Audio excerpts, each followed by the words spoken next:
Oui, oui, Super. oui. On commence doucement alors. Je te laisse commencer. Alors, du coup, bienvenue à tous et toutes pour ceux et celles qui viennent de nous rejoindre. Donc, Humans for Women, pour ceux qui ne connaissent pas encore, c'est une association étudiante qui se définit comme féministe et intersectionnelle, qui lutte pour la défense des droits des femmes et l'égalité des genres, et qui, pour cela, voilà, poursuit plusieurs projets, dont notamment un des premiers projets, les cours de français pour des femmes et familles exilées, ainsi que l'organisation de sorties culturelles, une aide juridique et matérielle et la garde d'enfants qui est vraiment essentielle pour pouvoir permettre notamment le maintien de ces cours de français et la participation de toutes. On a aussi un foyer de la sororité qui est un projet en fait d'aide aux devoirs pour des jeunes filles qui sont placées dans un foyer qui a lieu dans le 19e arrondissement. Le collège de l'égalité qui du coup se déroule plutôt dans un collège d'Aubervilliers, dans une classe de troisième et qui a pour but de sensibiliser à l'égalité des genres par des sorties. On a les féministèques, qui sont des bibliothèques féministes, comme son nom l'indique, participatives et autogérées, que vous pouvez retrouver dans plusieurs lieux, 3 lieux maintenant de Paris, avec aussi des cafés-débats un petit peu sur ce thème qui avaient lieu normalement tous les mardis et qui sont du coup un petit peu en pause. On a aussi un groupe de parole qui a été créé plus récemment pour les survivantes de violences sexuelles. Un projet aussi artistique et collaboratif autour d'une de nos bénévoles notamment, voilà, donc des créations qui ont une vocation de sensibilisation féministe. Et on organise sinon généralement des conférences, masterclass et depuis un petit peu plus récemment, étant donné la situation, des visioconférences. Donc voilà, un cycle dont on va parler un petit peu plus Andrea, qui s'appelle les 6 Awareness. Et en dehors de ça, on a aussi un blog voilà, pour lesquels on rédige des articles, on fait aussi des veilles d'informations sur les réseaux sociaux, donc notre page Facebook et Instagram. Merci Flora. Alors, je vais vous parler un peu plus des 6 awareness. Donc déjà, on va reprendre le mot 6, ça fait référence au terme de sororité, qui est au cœur de toutes les valeurs et les actions de Humans for Women. Et awareness, du coup, ça veut dire conscience, donc faire prendre conscience. Donc c'est le but de ces événements en ligne qu'on a commencé il y a 3 semaines maintenant. Donc c'est de sensibiliser et de débattre sur des sujets essentiels, d'actualité, avec des militants et des militantes qui partagent nos luttes et nos engagements. Donc la première Star Awareness qu'on a faite, c'était il y a 2 semaines maintenant. On a fait sur l'accès à l'avortement. La deuxième, c'était la semaine dernière sur la situation des femmes et des familles exilées. Et du coup, on a décidé de faire la prochaine du coup, sur les violences conjugales et intrafamiliales pour alerter du coup sur la situation qui était celle qu'elle était avant la période de confinement et sur tout ce que ça a entraîné, notamment l'augmentation des violences. Donc on a l'honneur et le plaisir de recevoir 3 intervenantes et intervenants. Donc Lies Loufac qui est membre du Conseil national de la protection de l'enfance, si je ne dis pas de bêtises. Marie qui est membre de l'association Putain de guerrière. Et j'ai un truc sur ton prénom. Amélie. J'allais dire Louise, mais c'est Amandine. Amélie. Et Amandine, du coup, qui fait partie de l'association En Avant Tous. Voilà. Alors, Amélie. Amélie, pardon. Non, mais n'importe quoi. Je suis vraiment désolée. J'avais Louise en tête. Pas de souci. Pas du tout Louise. Alors, du coup, on va peut-être commencer par une petite présentation rapide de chacun et chacune d'entre vous sur voilà, ce que vous faites et sur l'association de manière générale. Est-ce que Amélie, du coup, tu voudrais commencer? Oui, bien sûr. Alors moi, je suis chargée du projet chat chez En Avant Toutes avec ma collègue qui s'appelle Ren Bekoé. Et en fait, l'association En Avant Toutes, elle est née en 2013 avec l'idée de créer un chat pour les jeunes et, et qui serait animé par les jeunes aussi. En fait, les personnes qui ont créé cette association, elles ont d'abord étudié le terrain, les besoins des personnes, mais aussi les actions des associations féministes. Et elles se sont rendues compte que d'un côté, les jeunes étaient bien plus concernés par les violences que les femmes de tous autres âges, mais que paradoxalement, les jeunes faisaient beaucoup moins appel aux dispositifs existants et que donc, s'il existait un besoin en termes d'accompagnement, c'était celui-là, c'était recueillir la première parole des jeunes qui vivaient des violences dans leurs relations. Et donc, elles ont créé cette association à la fois sur des actions de prévention, donc intervenir dans les établissements scolaires, mais aussi dans les festivals et dans tous les lieux où elles pouvaient rencontrer des jeunes filles en particulier. Mais elles visaient aussi le public LGBTQIA+, donc tous les jeunes qui vivaient des violences de genre. Et puis, avec aussi en tête l'idée de créer ce chat. Le chat est né en 2016. À cette époque-là, il avait une dizaine d'heures d'ouverture hebdomadaire. Donc, c'est un chat qui a pour but l'écoute, le conseil et puis la déconstruction et enfin l'orientation des personnes qui vivent des violences. Et récemment, l'association a eu les moyens d'employer 2 personnes qui étaient moi et Reine Bekoé. On est arrivé en octobre pour prendre en charge le projet chat et ouvrir le chat 20 heures par semaine. Et puis tout récemment, avec le confinement, étant donné que le besoin s'est fait ressentir très nettement d'un accompagnement discret, anonyme et puis pour aider en fait toutes les associations sœurs qui faisaient un effort très très très grand pendant le confinement d'accompagnement des victimes. Et ben on a ouvert le chat à 77 heures par semaine, donc 11 heures par jour et 7 jours sur 7.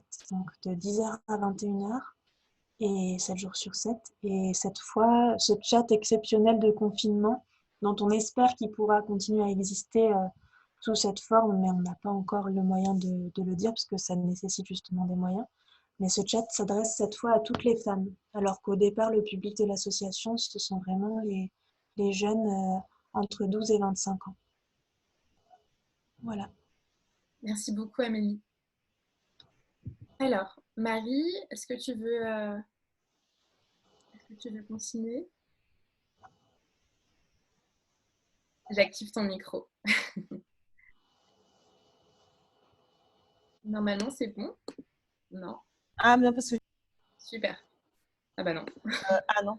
Bon, ok, parce que j'avais désactivé moi. Bonjour, j'espère que mes enfants ne vont pas trop faire de bruit à côté. Alors moi, je suis Marie, donc je suis référente pour l'association Putain de Guerrière. Bon, c'est une association, nous existons depuis 2017. C'est une association qui a été créée par une ancienne victime de violences conjugales suite à un passage télé qu'elle a fait dans l'émission Ça commence aujourd'hui. Donc, elle s'appelle, donc la fondatrice s'appelle Clémence. Elle a créé cette association en 2017 parce qu'elle s'est rendue compte qu'elle avait reçu énormément de messages de victimes qui se reconnaissaient dans son témoignage.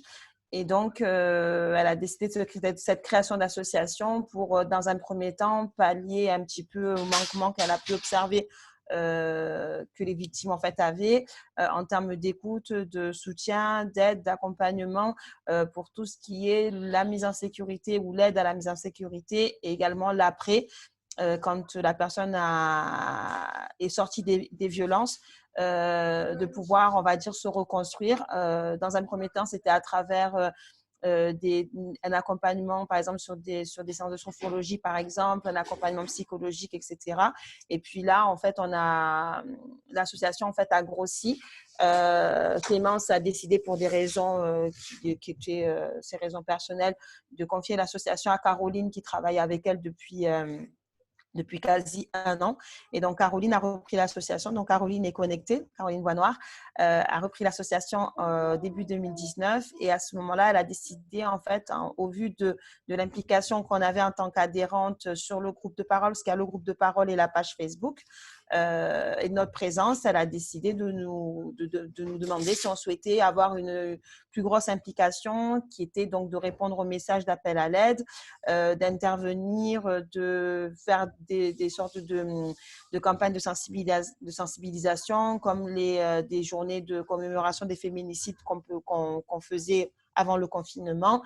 et également donc de cette participation active pour dénoncer un petit peu ce qui se passe de manière institutionnelle et des manquements qu'on a pu observer du fait des témoignages des victimes et des personnes qu'on a pu mettre en sécurité. Donc, en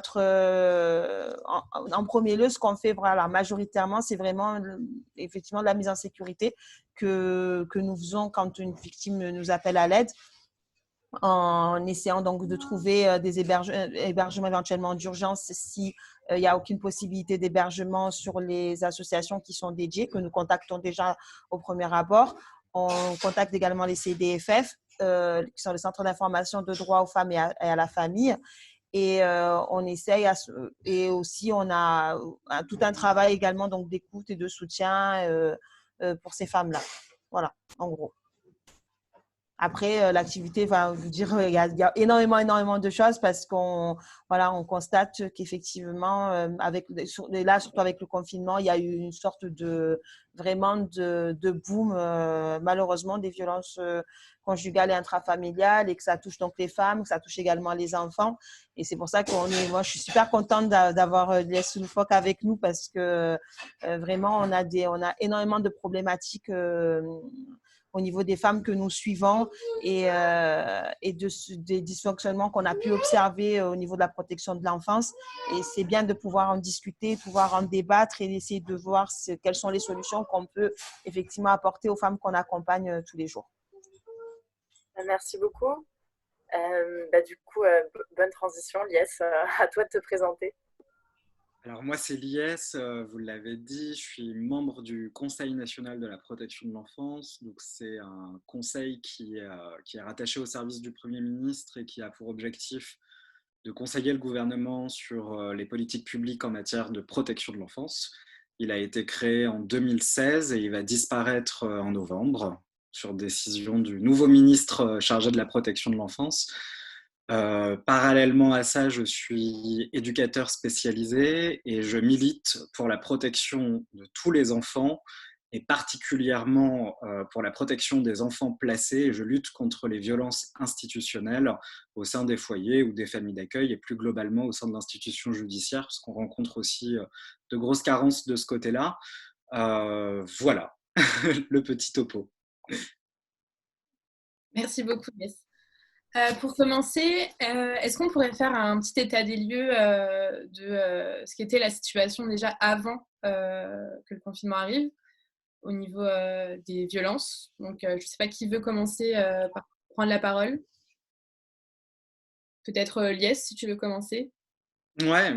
Ben non, mais déjà de dire que oui, la situation avant le confinement était assez catastrophique. Alors, les statistiques officielles, moi je cite seulement les statistiques officielles et pas les estimations faites par les associations parce que c'est une question de déformation professionnelle. Mais les statistiques officielles avant le confinement nous indiquaient que 200 enfants par jour franchissaient la porte d'un commissariat ou d'une gendarmerie pour des faits de violence. 50 enfants parmi eux sont uniquement victimes de violences sexuelles. Un enfant est violé toutes les heures en France et 2 enfants décèdent chaque semaine sous les coups de ses parents. Voilà, ça c'est la réalité avant le confinement. C'est une réalité qui a eu énormément de difficultés à émerger dans les discours publics, politiques. On a eu à l'élection d'Emmanuel Macron la suppression du ministère de l'Enfance, ce qui était catastrophique pour nous parce qu'on avait bataillé pour l'avoir en faisant comprendre que la protection de l'enfance devait être inscrite dans les politiques nationales et non plus seulement dans les politiques départementales. Donc le ministère a été remis suite à une mobilisation de tous les acteurs et c'est Adrien Taquet qui en a désormais la charge. Que vous dire si ce n'est que depuis bientôt 2 ans de mandat, la situation elle n'a cessé d'empirer. Tant sur le préventif, donc le repérage et la prise en charge des enfants victimes de violences, que sur l'accompagnement dans le cadre de la protection de l'enfance au sein de l'aide sociale à l'enfance. Alors là, le confinement, il a aggravé la situation de façon monstrueuse parce que le huis clos qu'engendre cette situation-là est propice évidemment au développement des violences et au pétage de câbles, tout simplement. On a aussi de nouvelles formes de violence, en tout cas de nouvelles situations de violences qu'on ne connaissait pas forcément avant ou très peu, qui nous sont apparus à cause du confinement. L'essentiel pendant cette période, ça a été les pétages de câbles des parents qui étaient soumis à une grosse pression au niveau de l'instruction scolaire, enfin, au niveau de l'éducation scolaire, etc.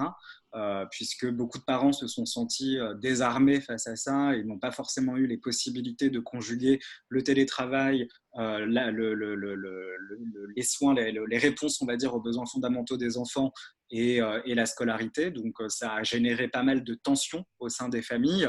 Ces tensions se sont parfois traduites par de la violence. Et donc, ça, c'est les nouvelles situations qu'on a pu observer.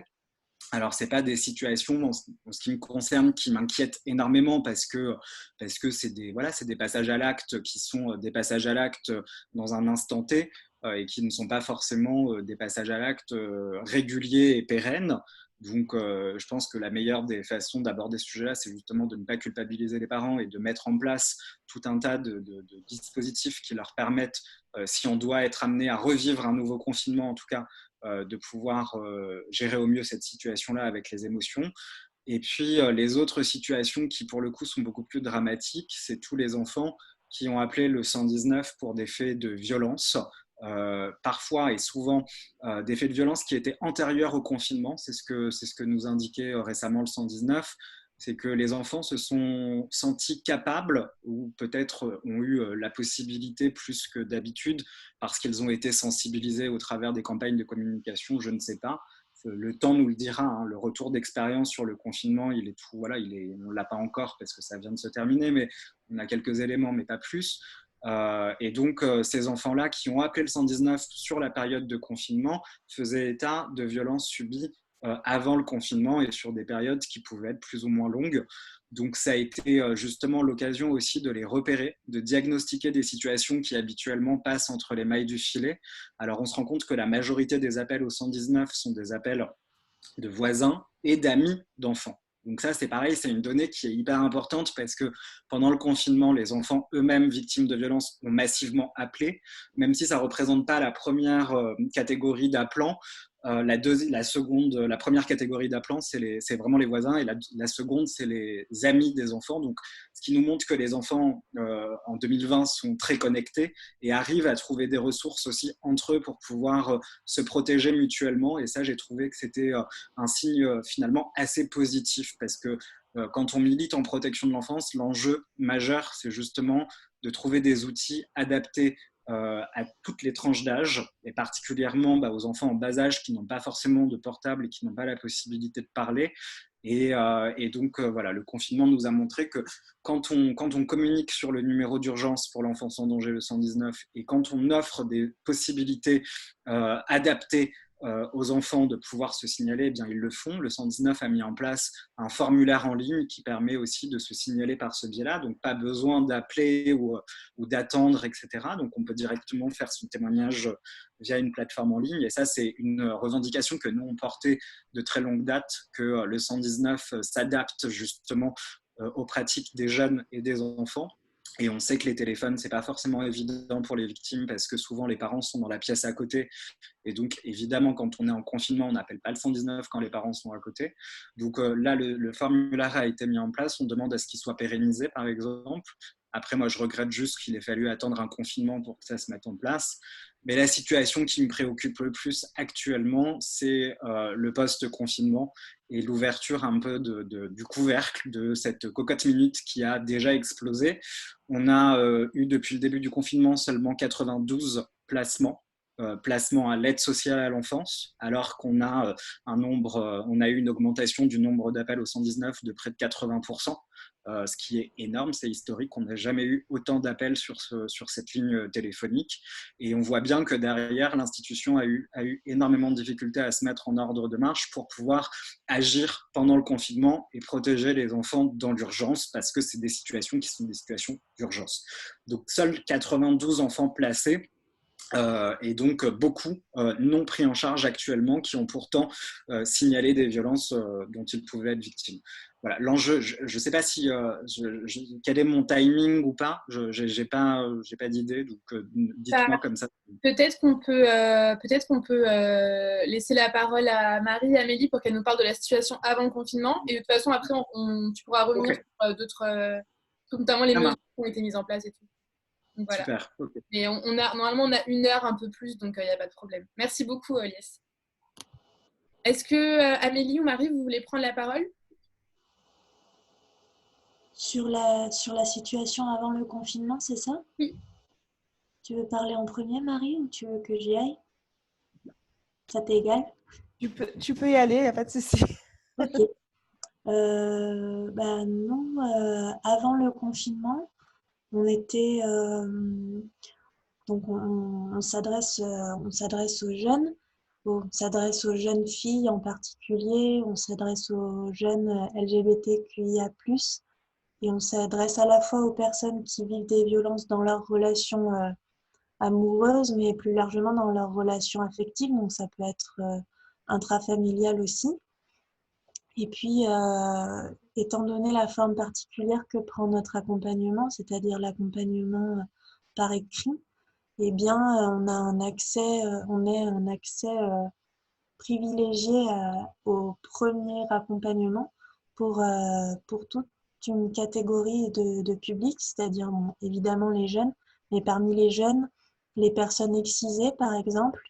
On a sur les sites d'alerte excision et d'excision parlons-en, ils ont tous les deux créé un bouton qui mène directement sur notre chat.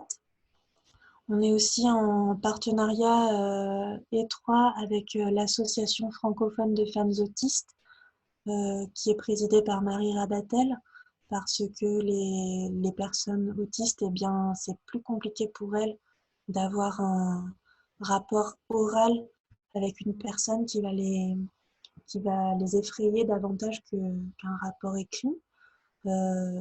Tout simplement, les personnes sourdes, le chat, c'est une bonne alternative pour elles. Et puis de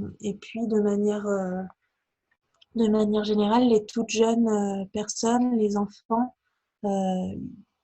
sont beaucoup plus intimidés aujourd'hui par le téléphone qu'ils ne peuvent l'être par le chat. Parce qu'en fait, écrire ce qui ne va pas dans leur vie, c'est leur pratique quotidienne, ou écrire ce qui va aussi. Mais en tout cas, passer un coup de fil, c'est devenu aujourd'hui une démarche assez solennelle que les enfants et les jeunes ne font pas très facilement. Et dans le cadre de violences intrafamiliales, c'est particulièrement le cas aussi. En fait, dans toutes les situations dans lesquelles la honte est très très forte, l'écrit, c'est un support libérateur. Et l'écrit confidentiel qu'on propose via le chat, c'est un support assez libérateur parce qu'il y a des personnes qui auraient peur d'aborder un adulte, d'aborder une personne face à face pour parler de ce qu'elles vivent, alors qu'être face à son écran et dire quelques mots sur ce qu'on vit, eh bien, c'est beaucoup plus facile. Donc nous, avant le confinement, on était sur ce créneau-là, de répondre aux jeunes et de se développer en particulier sur l'accessibilité. Notre nouveau site internet qui est né le 25 novembre de l'année dernière et qui s'appelle commentonseme.fr. En fait, il a été pensé pour être totalement accessible aux personnes en situation de handicap.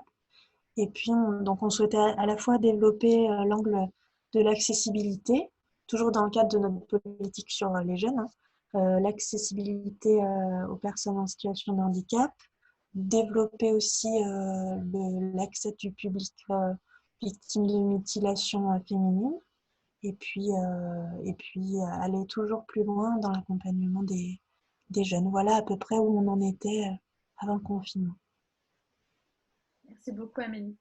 Marie, est-ce que tu pourrais nous faire une petite explication déjà de l'état des violences conjugales avant le confinement et de l'augmentation de ces violences?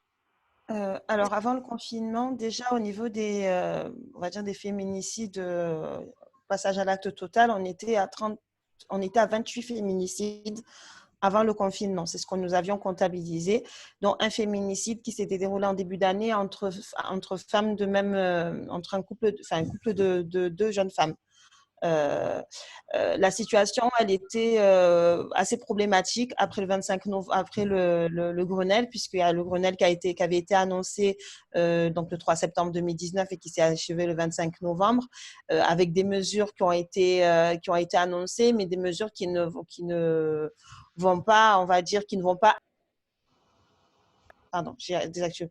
Donc, des mesures qui ne vont pas assez loin dans la prise en charge des femmes victimes de violences. C'est très, très problématique. Parce que dans le public que nous, on accompagne, on a donc des femmes qui peuvent être seules, mais la majorité des femmes que nous accompagnons ont des enfants. Et cette violence, en fait, elle est vécue avec les enfants qui sont témoins de ces violences-là, mais dont la parole n'est pas assez écoutée. On a une violence également, énormément de violence institutionnelle de la part donc des forces de l'ordre qui ne tiennent pas compte donc de la parole de ces femmes. On a certains commissariats qui le font, mais dans la majorité, ce n'est pas forcément le cas. On a une juridiction qui n'est pas adaptée, avec une justice, on va dire, pénale et une justice civile qui ne communique pas du tout. Aucune communication entre le JAF et entre le juge des enfants, juge des affaires familiales et juge pénal. Ce qui fait qu'aujourd'hui, un auteur de violence peut encore avoir accès à une autorité parentale, peut avoir encore accès à de la garde alternée. Je vois que Lies, tu fais la moue, c'est extrêmement problématique. Et je parle également en tant qu'expérience aussi parce que j'ai travaillé dans une association qui avait donc ce qu'on appelle une IUMO, une assistante éducative en milieu ouvert, et également donc des MEX, donc des foyers liés à l'aide sociale à l'enfance. Et effectivement, bien avant mon rôle chez Putain de Guerrière, je travaillais dans cette association-là et je voyais passer effectivement des jugements avec des placements qui étaient faits, mais des placements qui des fois, on va dire, étaient des fois abusifs. Et avec mon rôle de référente chez Putain de Guerrière, j'ai pu observer qu'effectivement, il y a énormément de placements abusifs, puisque l'ASE ne tient pas compte justement du fait qu'une femme peut fuir les violences, se retrouver en difficulté avec ses enfants, que cette violence en fait du conjoint et cette emprise peut continuer au-delà donc de sa fuite du domicile, et qu'au final en fait on se retrouve avec des mamans qu'on appelle désenfantées, dont les enfants sont placés alors qu'elles ont subi elles-mêmes des violences totales, que ce soit institutionnelles, sociales, économiques. C'est extrêmement grave en fait. Ensuite, pendant le confinement, on a relevé, donc il y a eu 7 féminicides. Donc là, aujourd'hui, le compteur macabre est à 35 féminicides depuis le début de l'année. On parle d'un boom, on va dire, institutionnellement, on parle d'une augmentation de 34%, mais on est à beaucoup, beaucoup plus. Il y a eu beaucoup de communication qui a été faite avec le numéro, donc le 17 de police, enfin, le numéro d'urgence du 17, avec la plateforme des violences sexistes et sexuelles, avec le 114 pour les sourds et malentendants. Je peux vous dire que la majorité des cas, ça ne fonctionnait pas forcément. Même une femme qui se retrouve enfermée dans un coin qui appelle le 17, la police ne se déplace pas forcément. On a eu plusieurs cas dans lesquels on a alerté nous-mêmes la plateforme. Les policiers ne se sont pas déplacés. Une femme a dû trouver refuge chez sa voisine jusqu'au lendemain. Les plaintes ne sont pas prises. On leur dit des fois, ça ne se fait pas, vous ne pouvez pas virer votre mari, vous n'avez pas le choix, vous devez attendre la fin du confinement. Il y a eu des cas comme ça. Enfin, il y a eu des aberrations vraiment, et on a une communication qui se veut toute transparente, comme si on était dans le monde des bisounours. C'est pas du tout le cas. Loin de là, vraiment loin de là. Et nous, ce qu'on craint aujourd'hui avec l'association Putain de Guerrière, ça va être l'après. Ça va être l'après-confinement. On a cette crainte que les appels soient multipliés. On a cette crainte qu'il y ait eu des cas de femmes qui n'ont pas pu nous appeler, qu'on n'a pas pu nous secourir pour mettre en sécurité, et qui aujourd'hui, elles vont devoir se battre encore plus avec une juridiction qui va vraiment au ralenti, que ce soit pénal. Bon, on a quelques tribunaux qui ont été ouverts d'urgence, mais ce n'est pas suffisant. Et avec toujours cet engrenage, ce rouage en fait, de l'appareil judiciaire qui ne fonctionne pas de la meilleure des façons. Voilà. Donc, on a un constat qui est très, très alarmant et on vous remercie vraiment d'ouvrir cette visio, cette conférence pour vraiment mettre en lumière le travail qu'on fait, nous, Putain de guerrières, ou que ce soit Amélie avec En Avant Toutes, ou que ce soit Aliès avec le comité de la protection de l'enfance, parce qu'il y a énormément de manquements et de choses qui ne fonctionnent pas. Voilà, parce que nous, dans le terrain, on ne peut pas agir efficacement si on n'a pas les outils et les billes pour pouvoir agir efficacement. Et les billes, on n'en a pas assez. À un moment donné, on se retrouve à court. On n'a pas assez d'éléments pour pouvoir fonctionner et on ne nous les donne pas. Voilà, le constat d'aujourd'hui. Merci beaucoup, Marie. On se disait, est-ce que du coup, chacun d'entre vous pourrait nous définir un petit peu mieux ce qu'on entend par violence, puisque c'est un mot finalement qui peut recouvrir beaucoup de réalités. Donc, qu'est-ce que vous retrouvez comme type de situation que vous considérez comme des violences au sein d'un foyer? Donc là, peut-être, je ne sais pas qui veut prendre la parole en premier. Alors, en ce qui concerne la protection de l'enfance et des enfants, enfin, toute forme de violence, parce que les enfants ne sont pas épargnés par celle-ci. Donc, ça va être de la violence physique, ça va être des coups, ça va être des gifles, ça va être dans la violence physique ce qu'on appelle les violences dites éducatives ordinaires, donc globalement les châtiments corporels qui seraient, pour la personne qui les commet, justifiés par un besoin d'éducation, avec des guillemets également. Donc, ça va être la fessée, ça va être la petite tape sur la main, ça va être les humiliations, etc.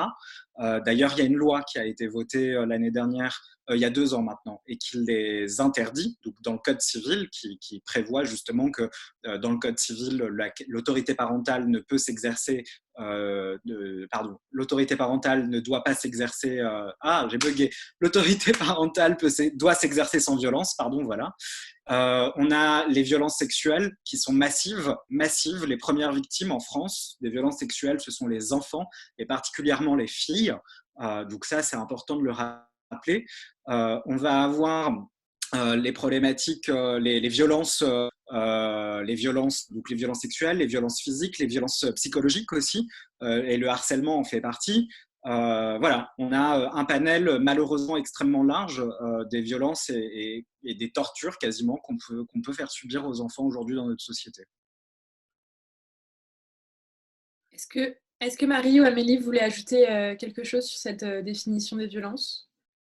Alors, moi, ce que je peux rajouter aussi, c'est qu'on a quasiment le même type de... Parce que les enfants, forcément, en fait, la plupart du temps, on a ces violences subies par leur maman qui se répercutent sur les enfants. Donc, je rebondis en disant, voilà, au niveau des violences conjugales, intrafamiliales, c'est les violences physiques. Ça commence déjà par la violence psychologique, l'emprise, puisque la plupart du temps, ce sont des hommes qui on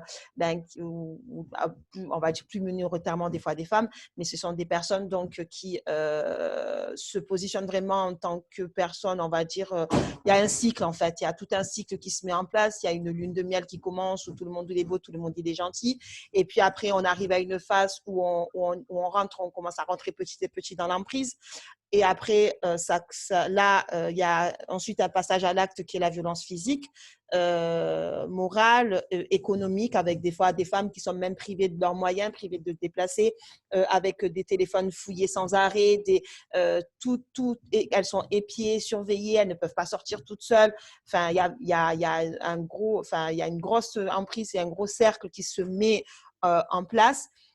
Ensuite, donc, les violences physiques qui interviennent avec ou sans les enfants et des fois, et la plupart du temps aussi des enfants qui sont violentés par le parent violent. Et après, quand une femme réussit à sortir, à avoir ce déclic-là, de sortir la tête de l'eau, de contacter les associations, que ce soit les associations rattachées à l'État comme Solidarité Femmes ou d'autres associations comme la nôtre, qu'on n'est pas rattaché à l'État, quand ça arrive, à ce moment-là, il y a le déclic, on a tout un travail d'écoute, de soutien qui se met en place. Et après, il y a une violence après derrière, puisque l'emprise continue. À partir du moment où ce parent violent, la femme et les enfants, quand il y a des enfants, arrivent à sortir de cette emprise violente, il y a tout un cheminement après de violence qui se met après, puisque cet homme, ce parent violent, homme ou femme à moindre mesure, quand elle voit qu'elle n'a plus, on va dire, de contact ni d'atteinte aux personnes qu'elle vise, ça va être du détournement, ça va être des menaces, de l'intimidation. Les violences psychologiques vont monter crescendo, en fait, vont continuer à monter. Et le problème, c'est qu'il n'y a pas assez de mesures et de dispositifs en place pour contrecarrer cette violence qui survient après. Il n'y a pas assez de choses.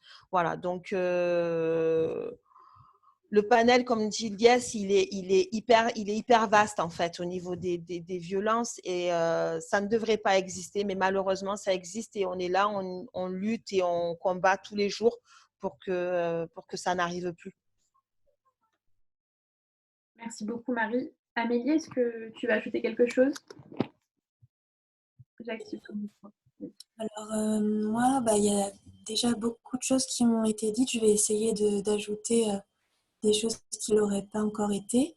Nous, il y a 2 outils qu'on utilise un petit peu pour faire prendre conscience aux personnes qui viennent nous parler de ce qu'elles sont en train de vivre, puisque comme on assure une première écoute, souvent on a affaire à des jeunes qui n'ont pas encore conscientisé les violences comme telles. Et d'ailleurs, notre site internet s'appelle commentons'aime.fr parce qu'au départ, on a l'apparence d'un site internet qui viendrait répondre aux questions que tu peux te poser sur tes relations affectives ou familiales.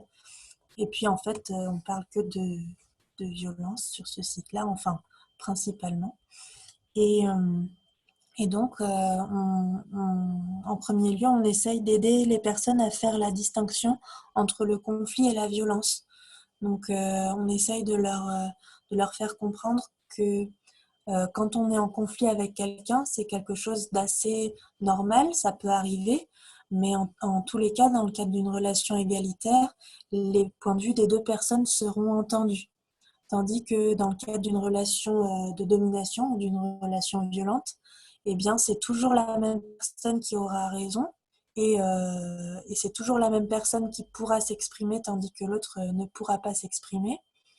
Et en fait, ça va être la distinction entre le conflit et la violence, ça va être la distinction entre une relation égalitaire dans laquelle chacun et chacune peut exprimer son point de vue et une relation de domination dans laquelle c'est le point de vue d'une personne qui prévaudra toujours et par principe sur le point de vue de l'autre.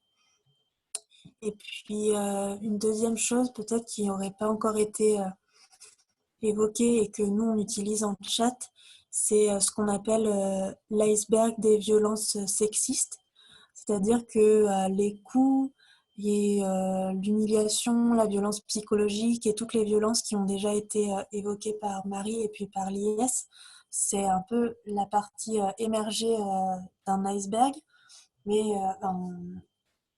il existe toute une partie beaucoup plus importante de violences sexistes qui sont celles à laquelle notre société nous habitue, c'est-à-dire le fait que les publicités sexistes soient autorisées, le fait que dans la rue, en tant que fille, on soit habitué à devoir raser les murs pour éviter de se prendre des commentaires désobligeants, et encore, ça marche pas.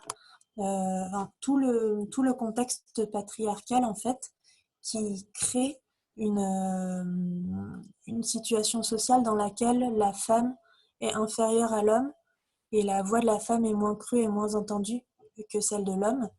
Et puis, quand une femme se retrouve dans une relation violente, eh bien, son copain va pousser juste un cran plus loin ce que la société au départ l'autorisait à faire, c'est-à-dire à considérer que la voix d'une femme est moins importante que celle d'un homme au fond. Donc voilà, ça c'est un deuxième outil éducatif qu'on utilise. Et enfin, une chose que peut-être Marie a évoquée, mais qui n'a pas encore été développée par mes camarades, c'est la cyberviolence. On a, comme Marie et Lies l'ont dit, les violences sont nombreuses et elles touchent à beaucoup de différents aspects de la vie. Il peut y avoir des conjoints violents qui détruisent des objets chers, qui s'en prennent aux animaux de compagnie aussi beaucoup. mais on a surtout un chiffre qui est effarant et qui est très important. C'est celui qu'a mis au jour le Centre Hubertine Leclerc dans son étude sur les cyberviolences. Et on sait aujourd'hui que 100% des jeunes femmes et des jeunes personnes qui ont vécu des violences de genre ont vécu des cyberviolences. Donc 100%, c'est beaucoup. Et ça veut dire qu'en fait, c'est une question qui est centrale et qu'il faudrait qu'on ait les moyens d'étudier, mais surtout d'éduquer les jeunes filles en particulier, pour qu'elles soient en mesure de se défendre de ça. Voilà.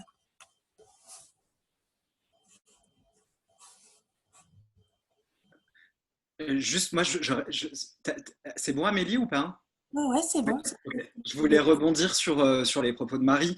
Il y a une violence qu'on a tendance un peu à minimiser ou à oublier, mais qui paraît quand même assez importante, enfin qui est importante, c'est les violences institutionnelles. Marie, tu en as un peu parlé, mais rappelez quand même que un enfant qui est co-victime de violences conjugales parce qu'il va être témoin oculaire, parce qu'il va entendre, parce que lui-même va les subir, eh bien, si on ne protège pas la mère, on ne le protégera pas lui non plus. Voilà, c'est ça que je voulais dire. Ce que je voulais dire par là, c'est que la lenteur de la justice dans certaines situations, ou au contraire, la rapidité dans d'autres, et on peut parler de la question des placements abusifs dans ce cas de figure, est très inquiétante. On met énormément de temps aujourd'hui à protéger les femmes et les mères, mais on met autant de temps à protéger les enfants. Et donc, malheureusement, on a un système qui s'est adapté face à cette réalité-là et qui aujourd'hui, plutôt que de se dire que protéger l'adulte protecteur de l'enfant, c'est aussi protéger l'enfant, eh bien oui, on va placer les enfants en se disant c'est la solution d'urgence, c'est la solution de rapidité, voire parfois de facilité. Et donc, on retire l'enfant d'un environnement violent, on y laisse pour le coup sa mère, puisqu'elle est condamnée à y rester, puisqu'il y a aussi la question des violences économiques qui est très présente. Hein. Le chantage aux allocations familiales, etc., c'est des choses que les enfants et que les femmes connaissent extrêmement bien, parce que ce sont les premières victimes, tout simplement. Donc, cette violence-là, elle est hyper importante parce qu'elle a des conséquences après, derrière, sur tout le reste de la chaîne et sur la reconstruction aussi des victimes. Voilà. Donc, les enfants qui sont placés soit tardivement à l'aide sociale à l'enfance. Dans le nord de la France, je vais vous donner un chiffre qui est catastrophique. Dans le nord de la France, et ça c'est l'IGAS qui le dit, à partir du moment où le juge des enfants décide de placer un enfant, donc c'est-à-dire qu'il le reconnaît en danger et qu'il faut donc l'extraire de son milieu familial, eh bien, avant qu'il y ait une place, avant qu'on trouve une place, il se passe 18 mois. Il y a 18 mois d'attente dans le Nord entre le moment où le juge ordonne le placement et le moment où le placement est effectif. Et pendant ces 18 mois, l'enfant reste avec son bourreau. Voilà, donc la lenteur à ce niveau-là, elle a des conséquences dramatiques qui peuvent conduire à la mort. Et on l'a vu pendant le confinement. Moi, c'est ça qui m'a aussi catastrophé. Et c'est pour ça que je parle de violence institutionnelle, parce que c'est une institution qui a une mission de protection et qui ne la remplit pas correctement. Pendant le confinement, on a eu du coup toutes les mesures, ce qu'on appelle les mesures d'accompagnement éducatif en milieu ouvert, qui sont des mesures judiciaires. Donc un juge des enfants qui va ordonner le placement, qui va ordonner la présence d'un tiers au sein du domicile pour travailler la parentalité et s'assurer que tout fonctionne bien. Dans certaines situations, on pourrait apparenter ça un peu à du contrôle social, hein, parce que vu comment les mesures d'AEMO sont prononcées à tout va, je peux vous assurer que c'est que derrière, il y a aussi un petit problème, sinon on n'en prononcerait pas autant. Et donc, ces mesures d'AEMO-là, elles sont néanmoins très importante pour beaucoup de situations, puisque les magistrats aujourd'hui se retrouvent contraints aussi à mettre en place ces mesures-là plutôt que de placer, parce qu'ils savent qu'on n'a pas la place pour placer. Donc on laisse des enfants victimes de violences avec leur bourreau parce qu'on n'a pas la place de protéger, on n'a pas les moyens de protéger ces enfants-là. Et pendant le confinement, les visites des professionnels ont totalement été interrompues. Alors même que l'IGAS nous indiquait dans son rapport l'année dernière sur les infanticides que la majorité des infanticides étaient commis par des personnes qui étaient suivies déjà par les services sociaux et donc par les services de protection de l'enfance.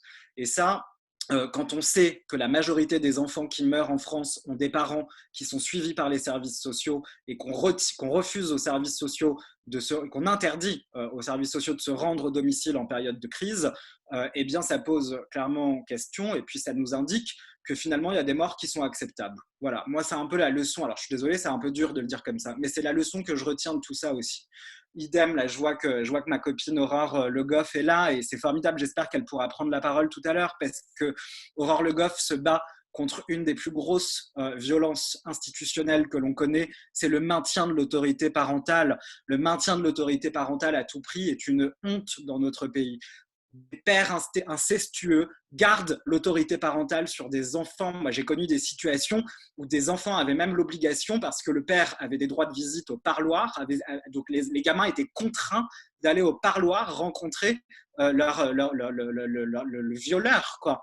Donc le maintien de l'autorité parentale à tout prix est un scandale qu'il faut absolument régler. Et Aurore et Françoise Le Goff se battent pour ça. Je vous invite vraiment à regarder ce qu'elles font parce que c'est formidable. Elles ont écrit une proposition de loi pour retirer systématiquement, suspendre puis retirer l'autorité parentale en cas de condamnation, systématiquement, obligatoirement. Voilà, ça c'est pareil, c'est quelque chose qui est primordial parce qu'on se rend compte que l'autorité parentale, les parents et les pères particulièrement violents s'en servent aussi contre les femmes puisqu'ils ont toujours le pouvoir de décider, d'imposer, et tout cela rentre du coup après en collusion avec voilà, la protection de ces femmes. Il faut savoir qu'il y a un chiffre qui moi m'a beaucoup marqué, 80% des passages à l'acte violent, donc au sein dans le cadre de violences conjugales, sont des passages à l'acte qui ont qui ont démarré autour des questions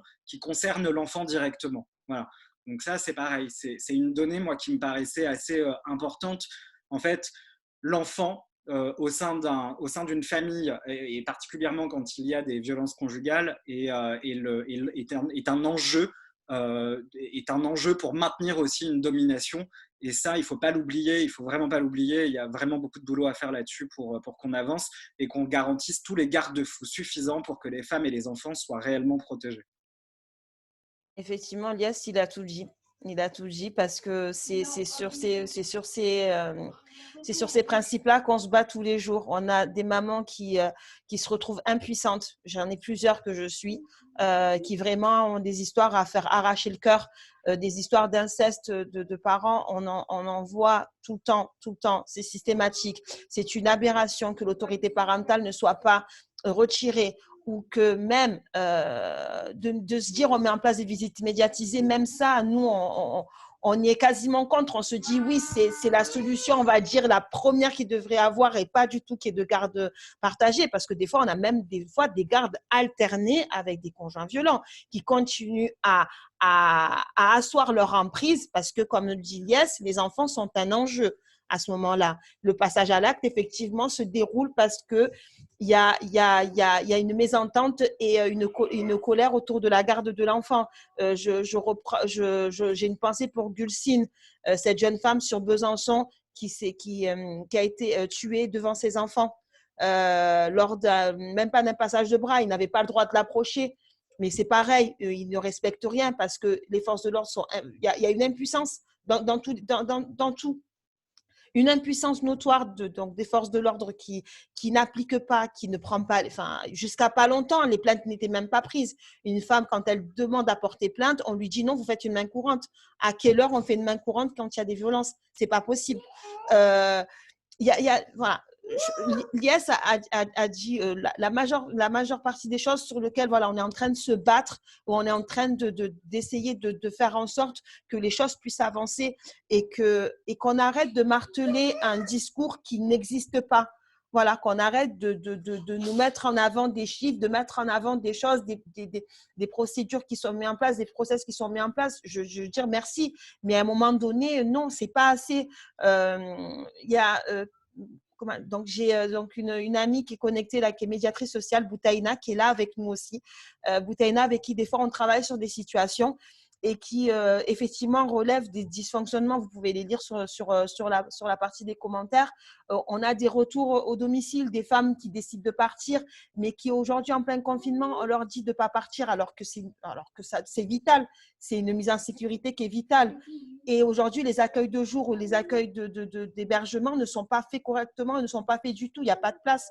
Combien de foyers on a dû taper pour pouvoir avoir une place pour une femme qui était en danger? J'ai ma collègue Caroline, une fois, on a dû appeler je ne sais pas combien de foyers. On nous a ballotté d'un endroit à un autre en région parisienne parce qu'il n'y a pas d'accueil pendant le confinement, alors qu'on nous dit qu'il y a eu 1000 places d'hébergement qui ont été financées. Donc, à un moment donné, il faut nous dire où est-ce que ça part, en fait. Parce que quand on demande aujourd'hui d'avoir une place d'hébergement pour une femme dans un foyer spécialisé, on nous dit non, il faut passer par le 115, non, il faut passer par le SIAO, non, il faut passer par un CHRS classique, alors que les CHRS classiques, les centres d'hébergement et réinsertion sociale, ne sont pas adaptés aux femmes victimes de violences. Et ça, nous, on le martèle. On a l'impression de ne pas être écouté. J'ai travaillé pour une association qui gérait des CHRS. C'est pas adapté quand c'est pas un CHRS famille avec vraiment un huis clos spécialisé pour les femmes, on peut pas le mettre en place. C'est pas possible. Et aujourd'hui, on nous dit oui, mais il y a des places d'hébergement, mais on ne les voit pas. Donc les femmes aujourd'hui, des fois, elles retournent on leur dit de retourner dans leur domicile. Les hommes sont placés en garde à vue. Le parent violent est placé en garde à vue. Il est libéré au bout de 24 à 48 heures. Pourquoi il est libéré alors que les faits sont avérés? Donc, il y a toute une chaîne qui ne fonctionne pas, en fait. Et après, au final, donc, ce sont des enfants qui, aujourd'hui, sont les premières victimes de ce qui se passe. Elles sont les premières. Elles sont co-victimes et les premières à être impactées. Et derrière, on a des conséquences graves qui arrivent derrière avec des enfants qui n'arriveront pas à se reconstruire et qu'il faut aider à reconstruire. Et c'est extrêmement grave ce qui est en train de se passer. Je suis virulente, je parle parce que c'est mes émotions qui parlent, je suis un peu désolée. Mais il y a des choses qui ne fonctionnent pas et il faut qu'on les mette en lumière. Et tant qu'il y ait qu'on en fasse des visios, qu'on continue à en faire jusqu'à ce qu'à un moment donné, ça remonte en fait. Merci beaucoup, Marie. J'avais une question parce que c'est quelque chose sur lequel on a déjà échangé auparavant. Tu m'avais parlé de quelque chose que je ne connais pas forcément très bien, qui est le syndrome d'aliénation parentale. Et voilà, je propose, est-ce que tu peux nous expliquer un petit peu plus ce que c'est et les répercussions que ça a du coup? Alors, en fait, oui, dans la discussion, on avait parlé du syndrome d'aliénation parentale. J'avais effectivement évoqué ce terme-là. En fait, c'est une dame qui est une aberration totale et je pense que Lies connaît bien le sujet. Il va pouvoir aussi en parler et Amélie aussi. C'est qu'aujourd'hui, c'est quelque chose qui a été complètement inventé par un psychologue américain et que ce terme-là, en fait, aujourd'hui, est brandi par des associations de défense de parents violents pour incriminer les mamans et les faire… Alors, attendez, excusez-moi, parce que j'ai mon fils qui a actionné son jouet, désolée.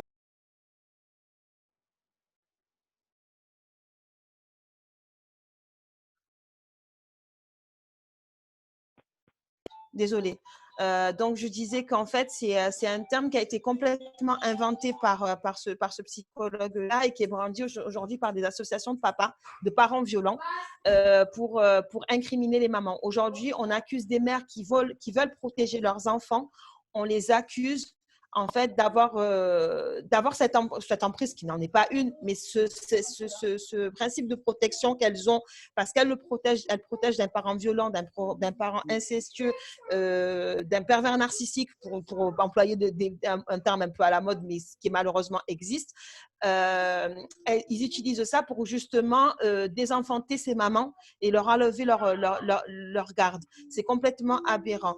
Et aujourd'hui, en fait, ce mot-là, heureusement, aujourd'hui, n'est plus reconnu par les institutions internationales, que ce soit l'OMS ou l'ONU, effectivement, qui les ont retirés, on va dire, des manuels et tout ça, parce que c'est une aberration qui est totale et c'est l'enfant, en fait, derrière qui est impacté par cela. Donc, peut-être que Lias, tu peux aussi développer ton côté aussi. Ce que je voulais dire, c'est que le syndrome d'aliénation parentale, pour moi, c'est une invention qui est utilisée afin de rendre la protection du parent protecteur moindre. Voilà. Et on va l'utiliser surtout devant la justice. Il faut quand même savoir qu'on a eu des décisions de placement qui ont été motivées en partie par ce syndrome avec des immenses guillemets, parce que ce n'est pas un syndrome, ça n'existe pas. Il faut se le dire, ça n'existe pas. Ce n'est rien, ça n'existe pas. Mais en tout cas, ça a quand même, ça a motivé des décisions de placement. Et il faut savoir que quand bien même l'OMS l'aurait retiré de tous ces manuels, dans les écoles de travail social, moi je le sais, j'ai été diplômé l'année dernière. J'ai eu un de mes écrits pour valider mon diplôme qui portait sur le syndrome d'aliénation parentale, donc une étude de situation d'une gamine victime de violence, manifestement, mais ce n'était pas dit comme ça dans les textes, et comment on fait, et donc il faut faire des préconisations, etc. Et dans la note qui nous a été donnée pour travailler et faire notre évaluation, il était dit que en gros, c'était le syndrome, que la gamine était victime du syndrome d'aliénation parentale de sa mère, etc. Voilà. Donc c'est encore des choses qui nous sont inculquées dans nos écoles, alors que nous sommes en première ligne dans la protection des personnes vulnérables, les travailleurs sociaux. On exerce partout et parfois on a un pouvoir décisionnaire qui est immense. Quand il faut rédiger des rapports pour le juge des enfants ou quand il faut faire des préconisations, etc. au procureur, nos voix comptent et malheureusement on est très carencé au niveau de notre formation et on nous inculque encore beaucoup de conneries. Voilà, faut se le dire pour le savoir. Et il faut surtout que ça change. Moi, j'avais déjà dit plusieurs fois qu'il fallait revoir tous les référentiels de formation continue. Il faut former à la victimologie. Moi, par exemple, en 3 années de formation, je n'ai pas eu un seul module, rien sur la question des violences conjugales. Je n'ai pas été formé à la rédaction des informations préoccupantes pour les enfants en danger. Enfin, juste le pragmatisme, je veux dire, on ne m'a pas inculqué le pragmatisme. Alors que pourtant, aujourd'hui, je travaille dans un centre d'hébergement avec des femmes et des enfants, donc un CHRS famille, et je suis donc en première ligne face à ça. Et donc, je dois dire que je n'ai pas été formé dans le cadre de ma formation d'éducateur. Je me suis formé à côté, mais c'est vraiment basé sur la bonne volonté et les motivations individuelles et personnelles. Et je ne pense pas qu'en matière de santé publique, qu'en matière de politique publique de lutte contre les violences, on ne peut que compter sur le volontariat des salariés et des travailleurs. Ce n'est pas possible. Et je te rejoins, Elias. Effectivement, j'ai travaillé avec des travailleurs sociaux et c'est moi, en fait, qui, des fois, du fait de mon rôle avec Putain de Guerrière, je leur ai des fois indiqué des choses qui n'étaient pas normales. Parce que quand j'avais une situation dans laquelle j'avais une AEMO qui est mise en place et qu'effectivement, il y a une AEMO dans l'asso où je travaillais et qu'il fallait que j'aille un peu à la pêche aux infos, je n'avais pas forcément le retour d'information qu'il me fallait parce que les éducateurs spécialisés, les travailleurs sociaux ne sont pas assez formés sur ces questions-là. Même voire pas du tout. Donc, je te rejoins, je suis tout à fait d'accord avec toi. Effectivement, il y a un gros travail à faire. Désolée, Amélie, je vais te laisser la parole. Juste avant, du coup, je voulais reprendre un peu ce qu'on avait un peu toutes et tous dit. Donc, le confinement, il a exacerbé les tensions qui étaient déjà existantes au sein des foyers, de par l'isolement, de par la difficulté de demander de l'aide, la difficulté de fuir également. Donc, on a vu qu'il y avait une augmentation des signalements des violences, qu'il y avait une augmentation des appels du 119. Et j'aimerais aussi parler des violences envers les personnes de la communauté LGBTQIA+. Il y a l'association Le Refuge qui a fait le constat qu'elle recevait 5 fois plus d'appels depuis le début du confinement. Est-ce que, Amélie, tu peux nous dire quelques mots? Je vais activer ton micro.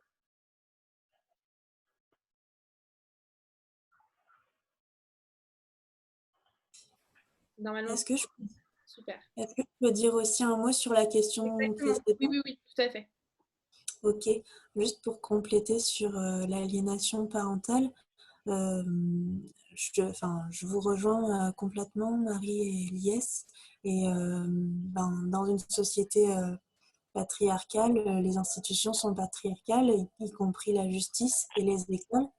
Et malheureusement, dans une société où on essaye toujours de faire valoir les intérêts du plus fort, on va créer aussi des concepts qui vont nourrir ces intérêts-là. Et le psychologue qui a inventé ça, il a tout simplement... Oups, il y a eu un petit son. Et il a tout simplement pondu ce concept-là, puisqu'il avait été élevé dans une société patriarcale, dans une université patriarcale et dans des logiques patriarcales. Mais en tout cas, ce qu'on sait, c'est que les enfants qui sont co-victimes de violences, ils ont une ambivalence, c'est-à-dire qu'un enfant, il est dépendant affectivement de ses parents et il va être en extrême souffrance quand un de ses parents va être violent, non seulement parce qu'il va subir la violence, mais aussi parce que intrinsèquement, il ne va pas pouvoir trahir ce parent. Et si jamais il comprend que le fait de dénoncer la violence qu'il subit pouvait mettre en péril l'autorité qu'un de ses parents a sur lui, eh bien, il va essayer de protéger ce parent tout en étant conscient qu'il est victime de ce parent. La condition d'enfant, à la fois la condition psychique et la condition légale des enfants, est très particulière à cet égard-là. Et donc, le fait d'être co-victime de violence, c'est quelque chose de particulièrement grave parce que quand on vit un conflit de loyauté tel que celui-là, dans l'enfance, eh bien, ça laisse des traces très très profondes. Ça, ça, ça, ça fait sauter à l'enfant des phases de développement et ça cause des dommages qui sont difficilement, très difficiles à guérir. Et, euh, et quant au public LGBTQIA+, eh bien, ce que nous, on peut dire, puisque ça fait partie du public qui était défini dès le début par notre association quand elle a été créée, c'est qu'en fait, dans une société dans laquelle on a toutes et tous en tête des stéréotypes très forts sur ce que doit être une femme et ce que doit être un homme, on imagine toujours que deux femmes qui sont ensemble, ce sera forcément très tendre et que dans un couple, s'il y a de la violence, ce sera forcément de la part d'un homme et envers une femme, puisque un homme ne sait pas contrôler son désir, sa passion et sa violence, alors qu'une femme, c'est gentil, ça sourit, ça parle pas fort, etc. Et en plus de ça, eh bien, l'homophobie, c'est une discrimination qui a cours très communément. Et donc, pour les personnes LGBTQIA+, qui vivent des violences dans leurs relations, déjà quand elles ne sont pas out, quand elles sont très jeunes et qu'elles n'ont pas fait part aux adultes qui font référence autour d'elles du fait qu'elles sont homosexuelles ou queer, eh bien, elles vont pas pouvoir parler de ce qu'elles vivent, tout simplement parce que ça supposerait de dire aux adultes qui les entourent qu'elles sont en lien avec une personne du même sexe qu'elles-mêmes. Et puis, même quand elles sont out, elles vont avoir du mal à aller vers les institutions parce que souvent, quand on est lesbienne ou gay ou queer, eh bien, on a déjà l'expérience de la discrimination et de l'homophobie. Et ça nous est souvent déjà arrivé de chercher de l'aide ou des informations auprès de quelqu'un qui ne nous a pas entendus ou qui nous a discriminés sur le motif qu'on était homosexuel. Et donc, on n'a pas envie de revivre ça alors que ce dont on a besoin, c'est de l'aide. Et donc, les personnes LGBTQIA+, lorsqu'elles vivent des violences, elles sont invisibilisées là-dedans. Et tout simplement parce qu'elles ne peuvent pas s'identifier à ce qu'on présente comme étant les violences conjugales ordinairement. Voilà. Merci beaucoup, Amélie. Avant de passer aux questions, j'aimerais faire un rapide point sur les réponses du gouvernement face à l'augmentation des violences. Donc, je pense notamment l'alerte dans les pharmacies, aux dispositifs dans les centres commerciaux, au numéro d'écoute pour les conjoints violents. Voilà, j'aimerais surtout parler des limites en fait de ces réponses-là, de ces mesures et pointer du doigt justement les actions des associations qui en fait sont en première ligne et qui font le plus gros du travail d'accompagnement des personnes qui vivent des violences. Je ne sais pas si vous voulez prendre la parole là-dessus. Si je prends la parole, On ne t'entend plus. non, je disais que si c'est moi qui prends la parole, je pense qu'on va dévier, on va être là jusqu'à minuit parce qu'il y a trop de choses à dire et que ça ne va pas du tout. Donc, je vais peut-être laisser Lias commencer et peut-être embrayer après derrière. Je ne sais pas, comme tu veux.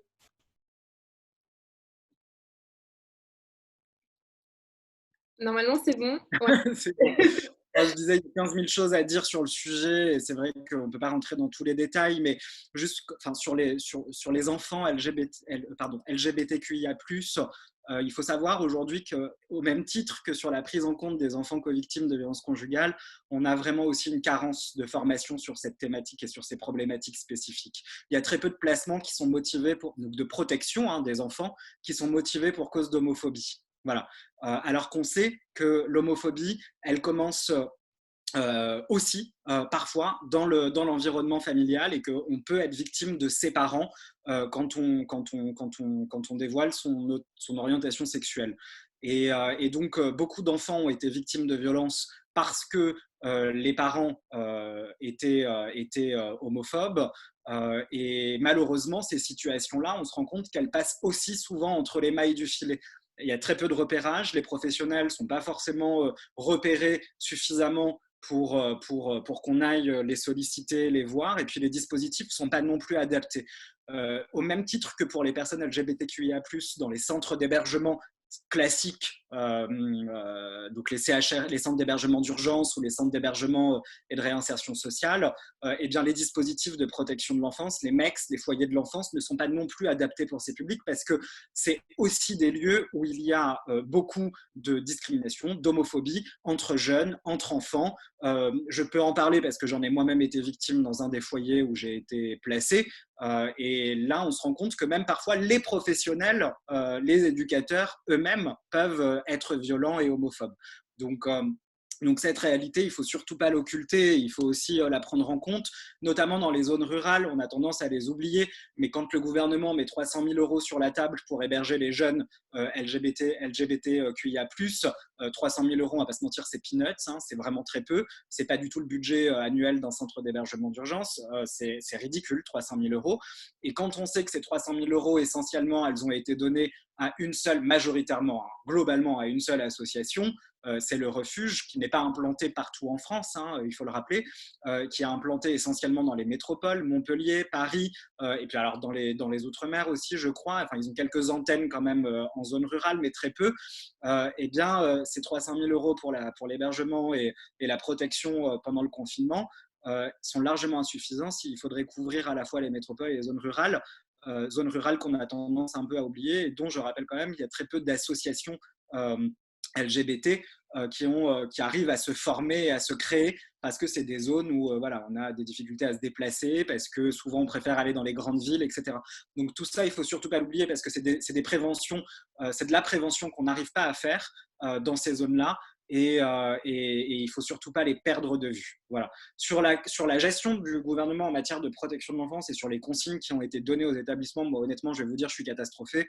Je suis catastrophé pour plein de raisons. Je crois qu'on avait fait je vais peut-être la remettre après dans les commentaires, mais j'avais publié avec 500 professionnels de la protection de l'enfance, dont des magistrats, des avocats, des travailleurs sociaux, des associations, une tribune dans Libération pour alerter il y a à peu près 3 semaines, parce que la situation se dégradait de jour en jour. Il faut savoir que les travailleurs sociaux qui allaient travailler dans les MEX, dans les foyers de l'enfance où sont censés être protégés les enfants, n'avaient reçu aucune protection sanitaire, aucun masque, aucun gel hydroalcoolique, aucun gant, les mesures de distanciation sociale qui ne sont absolument pas tenables puisqu'on est dans de la collectivité.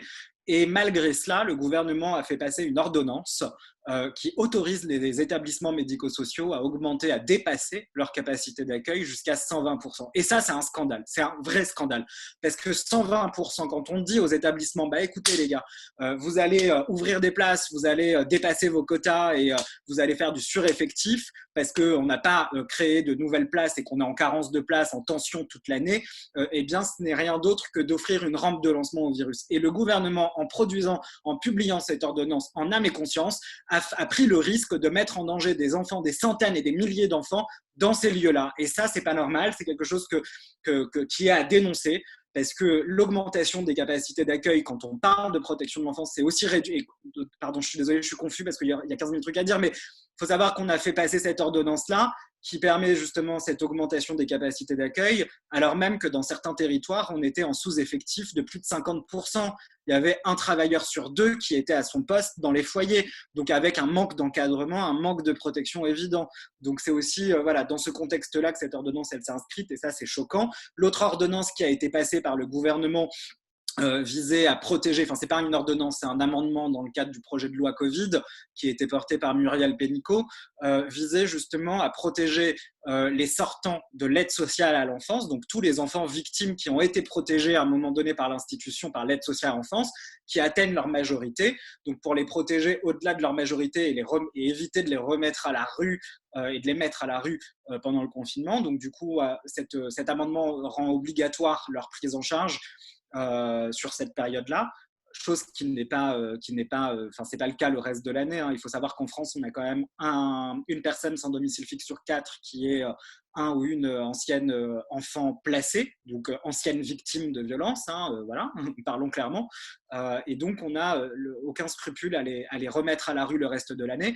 Pendant le confinement, ça a été différent par cet amendement-là, mais tout s'est terminé hier. Parce qu'en fait, on s'est rendu compte que ce n'était pas pendant l'état d'urgence que cet amendement était valable, que la protection des jeunes était effective, devait être effective, mais uniquement sur la période de confinement. Donc on s'est bien fait avoir, et là, de nouveau, des jeunes sont remis à la rue. Et sans, voilà. Donc ça, on a aussi là-dessus des grosses carences et des gros manquements de la part du gouvernement. Mais moi, ce qui m'inquiète le plus, ça va être l'avalanche derrière de signalements qui ont eu lieu pendant le confinement et le traitement de ces situations-là. Il faut savoir que quand on appelle le 119 Allô enfance en danger, c'est pas le 119 qui appelle le juge des enfants pour saisir pour que le dossier soit traité le plus rapidement possible. Non, il y a un protocole. Ça doit d'abord passer par ce qu'on appelle les cellules de recueil d'informations préoccupantes, des cellules qui sont dans beaucoup de territoires sous-dotés avec très peu de travailleurs sociaux et donc avec un temps d'évaluation qui est extrêmement long ou alors très court parce qu'il faut boucler très très vite, et donc des évaluations qui sont mal faites et des enfants qui passent entre les mailles du filet ou des enfants qui sont placés et qui ne devraient pas l'être, ça existe aussi. Et on a après les délais judiciaires qui vont aussi considérablement augmenter. Il faut savoir que les juges des enfants, c'est le parent pauvre de la justice. C'est vraiment c'est le secteur, c'est c'est le secteur où on a vraiment le moins de moyens. Il y a des audiences qui ont été tenues pendant le confinement sans greffier, rendant des décisions absolument caduques. Je veux dire, c'est quand même scandaleux. Donc on a des décisions qui ont été rendues mais qui sont des décisions illégales, et donc des enfants qui potentiellement seront remis aux mains de leurs bourreaux, c'est aussi une réalité, et vu le nombre d'appels au 119, c'est autant de situations qu'il va falloir évaluer très vite. Donc c'est vrai que s'il y a une demande à faire passer, c'est vraiment massivement tout de suite, parce que c'est une question de vie ou de mort, et je prends je minimise pas, je préfère ne pas minimiser les faits, c'est très important. Il faut massivement recruter du personnel pour ces cellules de recueil, cellules de recueil des informations préoccupantes, pour mener les évaluations, et surtout embaucher dans les cabinets des juges pour enfants, parce qu'ils vont devoir faire audience sur audience sur audience sur audience de façon urgente pour d'une part résorber le retard qui a été accumulé ces derniers mois et protéger les enfants qui se sont signalés pendant le confinement le plus vite possible. Le temps des enfants n'est pas le temps des adultes. Voilà. Merci beaucoup, Lies. Est-ce que Marie ou Amélie, vous voulez ajouter rapidement quelque chose sur, on n'a pas le temps de parler de tout, mais sur les mesures du coup prises par le gouvernement et les limites? Sinon, on passe directement aux questions. Alors moi, ce que je voulais ajouter, c'est complètement sidéré. On a été choqués par ce lapin tiré d'un chapeau de ce dispositif des pharmacies. Pharmacies qui se retrouvent extrêmement surchargées, extrêmement sollicitées avec cette crise sanitaire, avec les peu de moyens qu'on a tous connus et qu'on a tous vus et dont on s'est tous offusqués. Et qu'on demande après de protéger des femmes victimes de violences. À quel moment, comment, dans quel biais, sachant qu'ils ne sont pas formés, ne connaissent pas les situations. C'était complètement ahurissant. Les points dans les centres commerciaux, je veux bien, mais à quel moment une femme va au centre commercial toute seule quand elle est sous emprise? Ça n'existe pas. Une femme n'y va pas. C'est le mari qui va et qui enferme sa femme à la maison. Donc, à quel moment elle peut se pointer dans un point relais de centre commercial? J'aimerais bien voir la couleur un petit peu. Offusqué aussi y a tout un système que je ne vais pas forcément trop m'étaler parce que, voilà, parce que on n'a pas forcément le temps et j'ai pas envie de pointer ni d'accuser qui que ce soit et d'être ensuite ma tête mise à prix ou je ne sais pas. Mais ce que je veux dire, c'est que il y a une chose qui m'a complètement sidérée, c'est qu'il y a quelques jours, on a été en contact avec la Fondation des femmes, qui fait également un très bon travail aussi de sensibilisation et d'aide aux associations victimes de violences. Donc, on est référencé en tant qu'association chez eux, enfin référencé. On est dans leur listing d'associations, on va dire, et qui a réussi en fait à avoir un contrat de négociation avec des hôtels, ce qui est très bien. En soi, la mesure, elle est très, très bien, aucun souci. Sauf qu'elle est quand même pinaillée un petit peu dans la mesure où ces hôtels sont mis à disposition uniquement sur des associations qui sont en présentiel sur les régions en question, où il y a les contrats de partenariat, donc majoritairement l'Île-de-France. Donc nous, on a eu des moments de situation où on a dû faire appel à une association qui a eu droit à cet octroi de chambre d'hôtel pour pouvoir mettre en sécurité les victimes qui nous contactaient. Jusqu'ici, tout va bien. Et dans le fil de la conversation, quand j'échange avec une référente de la Fondation des femmes pour savoir un petit peu quelles étaient nos marges de manœuvre, ce qu'on pouvait demander, j'ai comme réponse qu'il y a un financement qui part sur les associations d'aide aux victimes rattachées à Solidarité Femmes. Donc, Kesako, des autres associations qui ne sont pas dans la fédération. Je me pose la question. Je parle sur les hébergements, des hébergements de femmes. Sachant que 3 jours avant, on appelle plusieurs centres de Solidarité Femmes sur lesquels il n'y a pas de place d'hébergement, alors qu'on nous parle d'un financement qui est octroyé. Donc, moi, je trouve qu'il y a énormément d'incohérences. Je ne pointe du doigt personne. Solidarité Femmes font un excellent travail. Fondation des femmes font un excellent travail. Moi, ce que je pointe du doigt, c'est le manque de coordination entre nous et eux et le fait d'un peu un manque de valorisation que je trouve flagrant entre les assos. Alors qu'on devrait tous s'entraider, qu'on a tous un objectif commun, c'est de pouvoir soutenir, aider, accompagner, être là, se battre sur le terrain comme tout le monde. Et on a l'impression qu'on se bat à armes un petit peu, on va dire, inégales. Donc, il y a des choses qui ont été mises en place, mais moi, j'ai envie de dire c'est de la mesurette et j'ai envie de reprendre même notre président en disant que c'est de la poudre de perlimpinpin. C'est n'importe quoi. Tout ce qui est mis en place ne sont pas, je pense, à la hauteur de ce qui est attendu sur le terrain.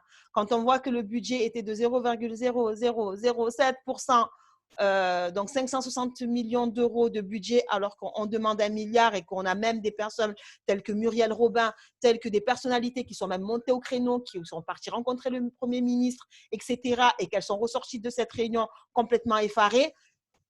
Et que c'était il y a 2 ans, et qu'aujourd'hui, 3 ans après, 2 ans après, on est toujours dans la même situation, on est toujours au point mort. Je vais terminer là-dessus en disant, à un moment donné, il va falloir qu'ils se retrouvent les manches.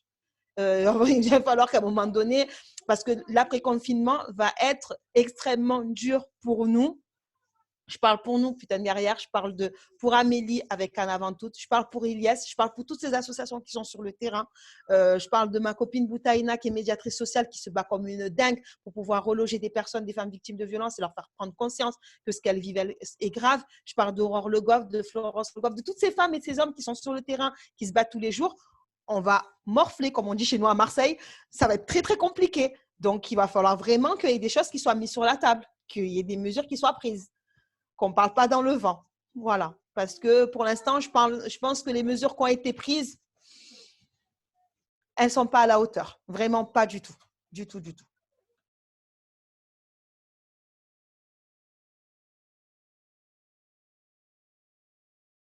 Ah voilà, vous m'entendez. Juste pour compléter ce qui a été dit assez rapidement, je pense que dans ce confinement et avec les mesures que le gouvernement a pu mettre en place, on s'est toutes et tous confrontés à l'immensité des inégalités territoriales également, dans le fait que certaines mesures favorisaient certains territoires et qu'aussi certaines mesures n'étaient pas adaptées à la réalité de certains territoires.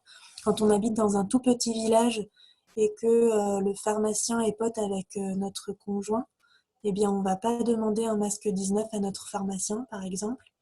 Et je pense que c'est là toute l'importance de la réponse digitale et du chat aux violences, c'est que un téléphone qui permet de chatter sur Internet, malgré évidemment la fracture numérique qu'on connaît et qu'on doit prendre en compte, en tout cas, c'est un objet que beaucoup de personnes peuvent avoir même quand elles vivent dans un environnement rural et dans un environnement qui a bénéficié moins que d'autres des mesures gouvernementales.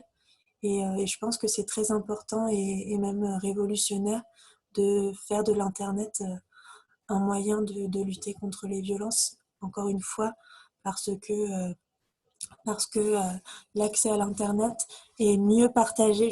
Je ne dis pas qu'il est parfaitement partagé entre toutes les citoyennes et tous les citoyens, mais en tout cas, il est mieux partagé que l'accès à l'aide et aux dispositifs de prise en charge. Et je voulais juste rajouter un petit mot par rapport également aux femmes quand elles sont victimes de violences et qu'elles sont de nationalité étrangère.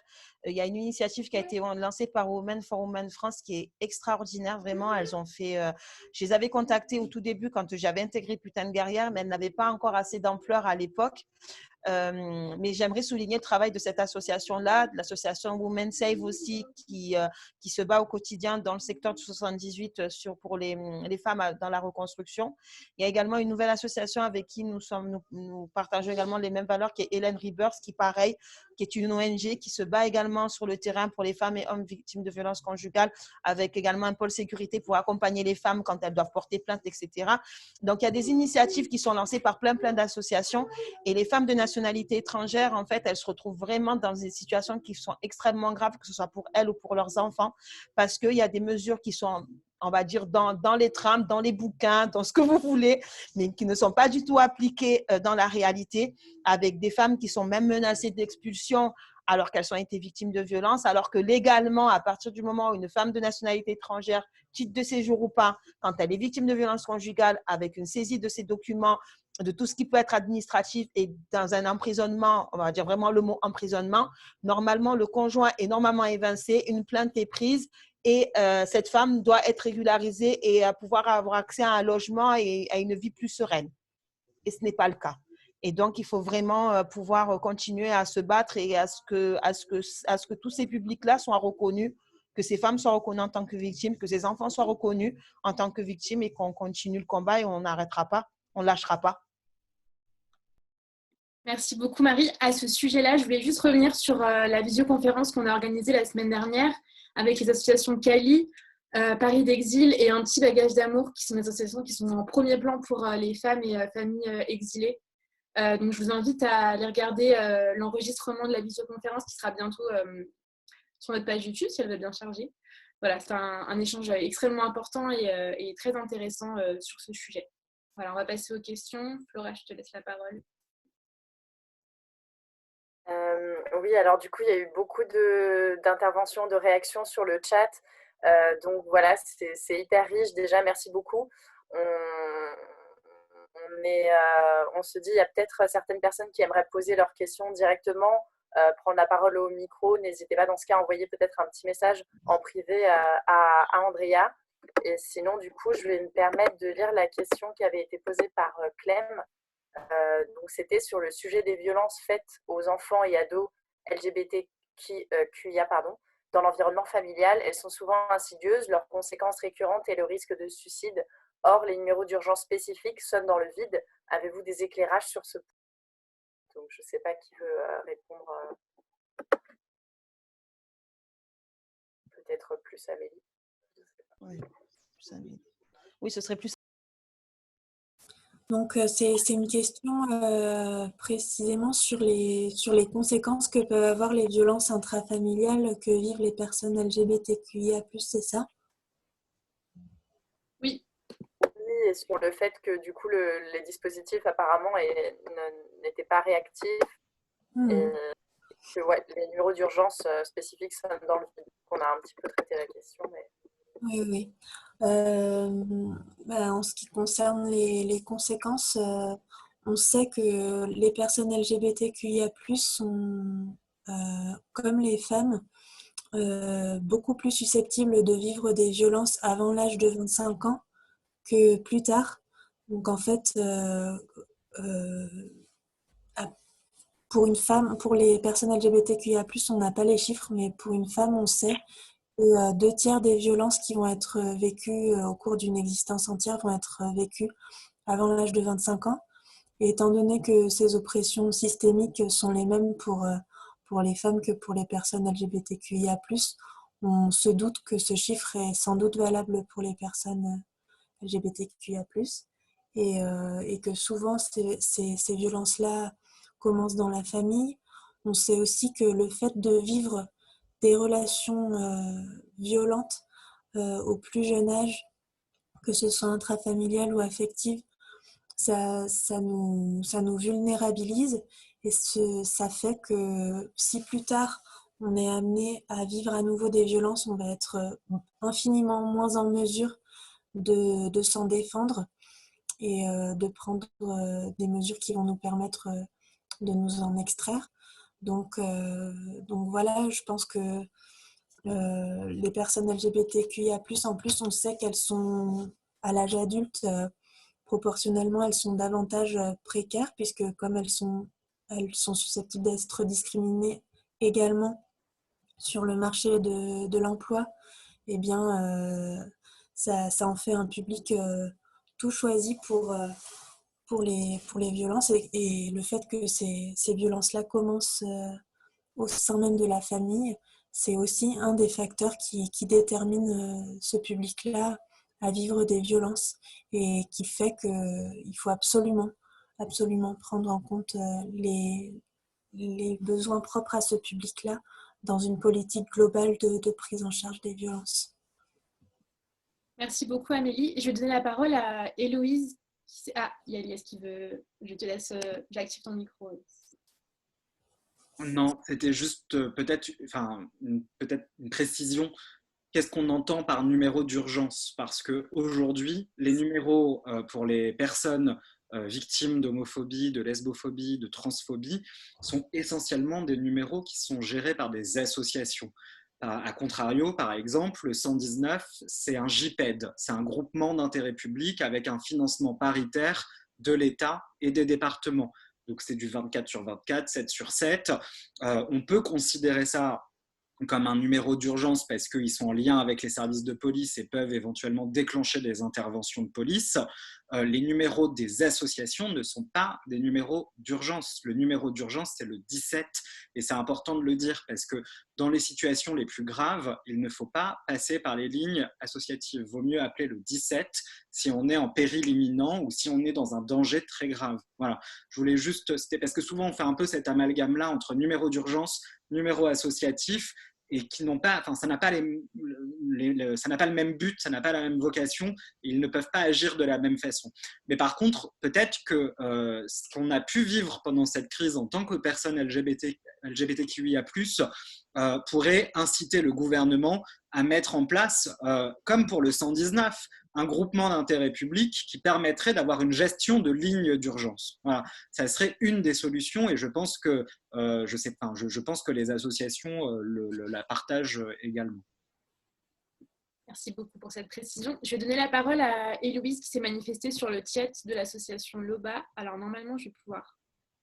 Normalement, on t'entend? Vous m'entendez? Oui, super. Ah ben merci beaucoup. En tout cas, merci pour cette conférence qui est vraiment très riche. Bonsoir Amélie. On se connaît parce qu'on est dans le même, on est à la Cité Audacieuse. Bonsoir Lies et bonsoir Marie. C'était vraiment très très enrichissant. Moi, je suis juste intervenue dans le chat puisqu'il y avait une personne, Alice, qui demandait s'il y avait des associations qui intervenaient dans des collèges et dans des lycées. Et nous, c'est ce qu'on fait avec l'association LOBA. Donc, on a notre projet qui s'appelle Recréation by LOBA, qui est pour l'empowerment des femmes victimes de violences par la danse. Donc, on met en place des ateliers de danse comme thérapie auprès des femmes victimes de violences dans différents centres, notamment en région Île-de-France.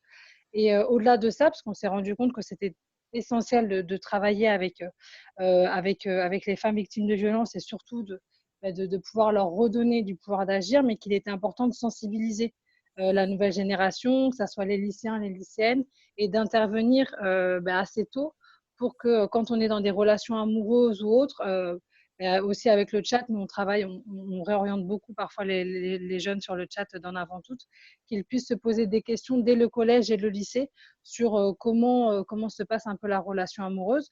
Et donc depuis 3 ans, on intervient au sein du lycée Jean Jaurès de Montreuil sur des ateliers. Donc tout au long de l'année, on a la chance d'avoir la confiance d'une professeure de français extraordinaire qui est professeure référente chaque année d'une classe de seconde et qui nous laisse tout au long de l'année ses élèves.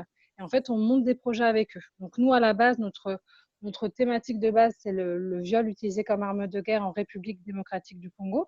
Donc c'est un fait très lointain. Et en fait, on utilise ces violences sexuelles dans les conflits armés pour au fur et à mesure revenir sur ce qui va se passer en France, en Europe, sur des situations beaucoup plus proches de nous, pour arriver au fur et à mesure sur des violences qui peuvent se passer au sein de nos foyers, au sein de nos cellules, qu'elles soient amicales ou familiales. Et donc, c'est comme ça qu'on arrive à créer un lien de confiance, à créer également des actions avec les jeunes, avec les lycéens et les lycéennes. Donc, on crée à chaque fois, tous les ans, 2 événements, en mars et en juin. Là, malheureusement, on n'a pas pu les organiser. Mais là, ce que je disais aussi sur le chat, c'est que pendant cette période de confinement, on a quand même tenu à poursuivre. Les lycées étant fermés, mais on a vraiment poursuivi notre mobilisation auprès des lycéens et des lycéennes. Donc, tous les 2-3 jours, on les a soit par appel, soit par message. Et donc, ce lien de confiance a vraiment permis à 3 élèves, malheureusement, de nous évoquer leur situation de violence au quotidien dans cette période de confinement.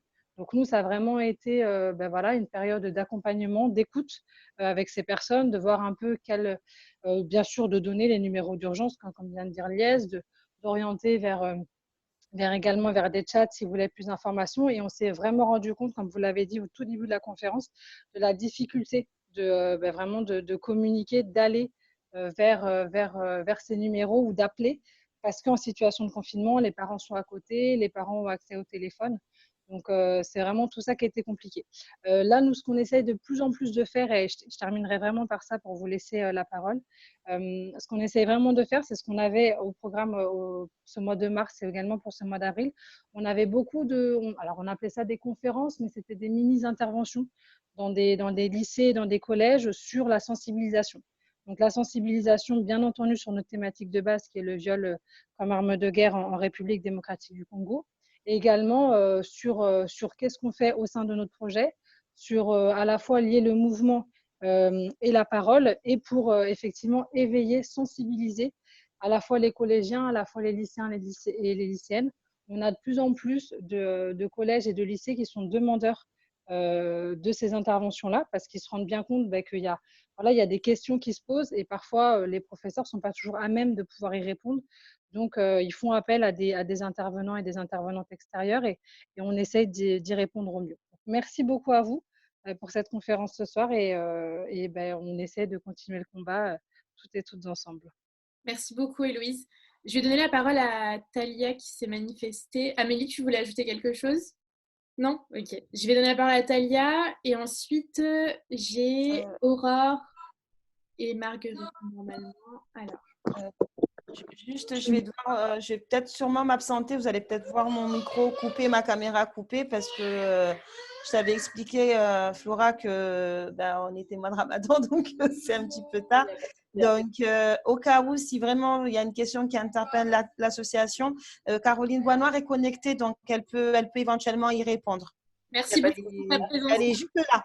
Voilà. Donc après, je suis pas très loin, hein, je suis juste à côté, mais je vais devoir m'absenter quelques minutes en fait. Merci, bon courage. Talia, normalement, tu peux prendre la parole. Oui, vous m'entendez bien ? Oui. Oui, donc bonsoir, merci beaucoup pour cette réunion Zoom très intéressante et enrichissante. Et j'ai une question qui m'étarde depuis un moment, parce que je suis professeure d'université et j'ai une étudiante qui a un voisin de palier qui est harceleur depuis 5 ans, qui a défoncé sa porte récemment.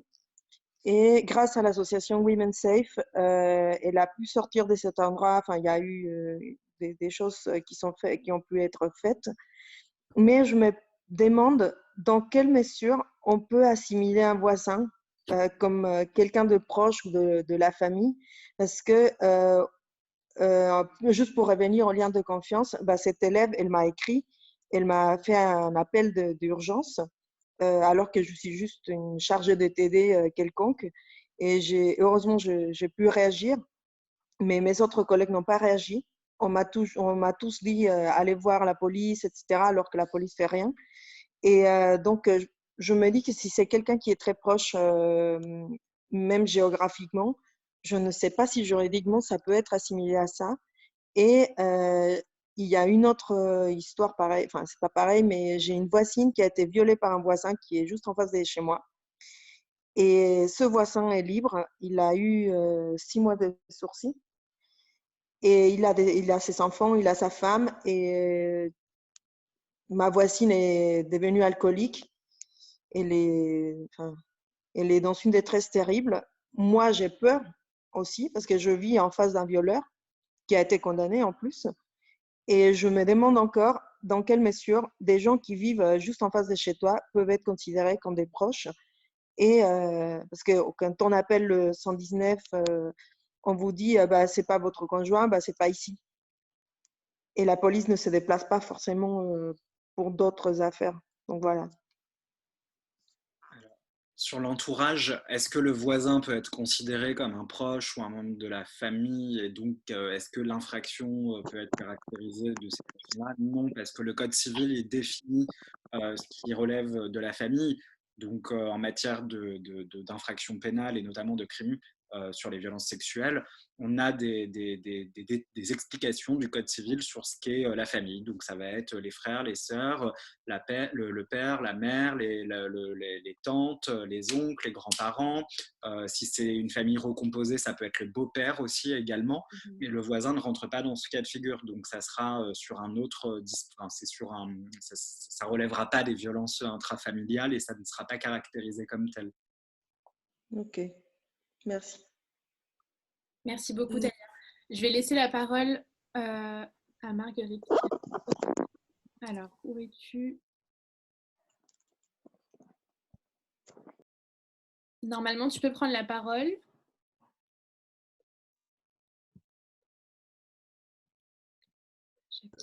Bonsoir, je ne sais pas si on m'entend. Parfait, bonsoir. Parfait. Bonsoir. Merci beaucoup pour toutes les informations et tous les échanges qu'il y a pu y avoir jusqu'à maintenant. Moi, je suis zoothérapeute. Je suis aussi adhérente depuis le début d'année à Putain de Guerrière. Et en fait, fin d'année. On vous entend mal, ça coupe. Ouais, on entend très mal. Alors, je vais peut-être lire la question de Marguerite en attendant que le problème se règle. C'est compliqué pour elle de porter plainte. Mais moi, j'ai pu faire une déclaration auprès de la police, sauf qu'il s'est avéré qu'elle m'a recontactée. Elle m'a dit qu'il y avait de nouveau des violences. Et quand j'ai contacté la police, je n'ai eu aucun retour. Et depuis, j'ai plus de nouvelles de la jeune fille. Donc, je me pose des questions sur vraiment ce circuit. Parce que du coup, je travaille aussi avec des enfants placés, avec tout type de public. Et je me dis qu'à un moment donné, là, il y a quand même une grosse détresse et de quelqu'un qui envoie un message. Je me déplace au commissariat à plusieurs reprises pour dire voilà, j'ai plus de nouvelles de la jeune fille, qu'est-ce que je fais? D'abord, on m'a répondu que c'était une inconnue pour moi, que c'était bien d'avoir fait une première déclaration, mais que là, ce n'est plus du tout de mon ressort et c'est pas non plus du ressort de la police. Amélie, Lies, est-ce que vous voulez prendre la parole pour répondre? J'ai pas entendu le début de la question en fait. J'ai coupé à un moment. En gros, c'est qu'est-ce qu'il en est quand à un moment donné la police n'intervient plus.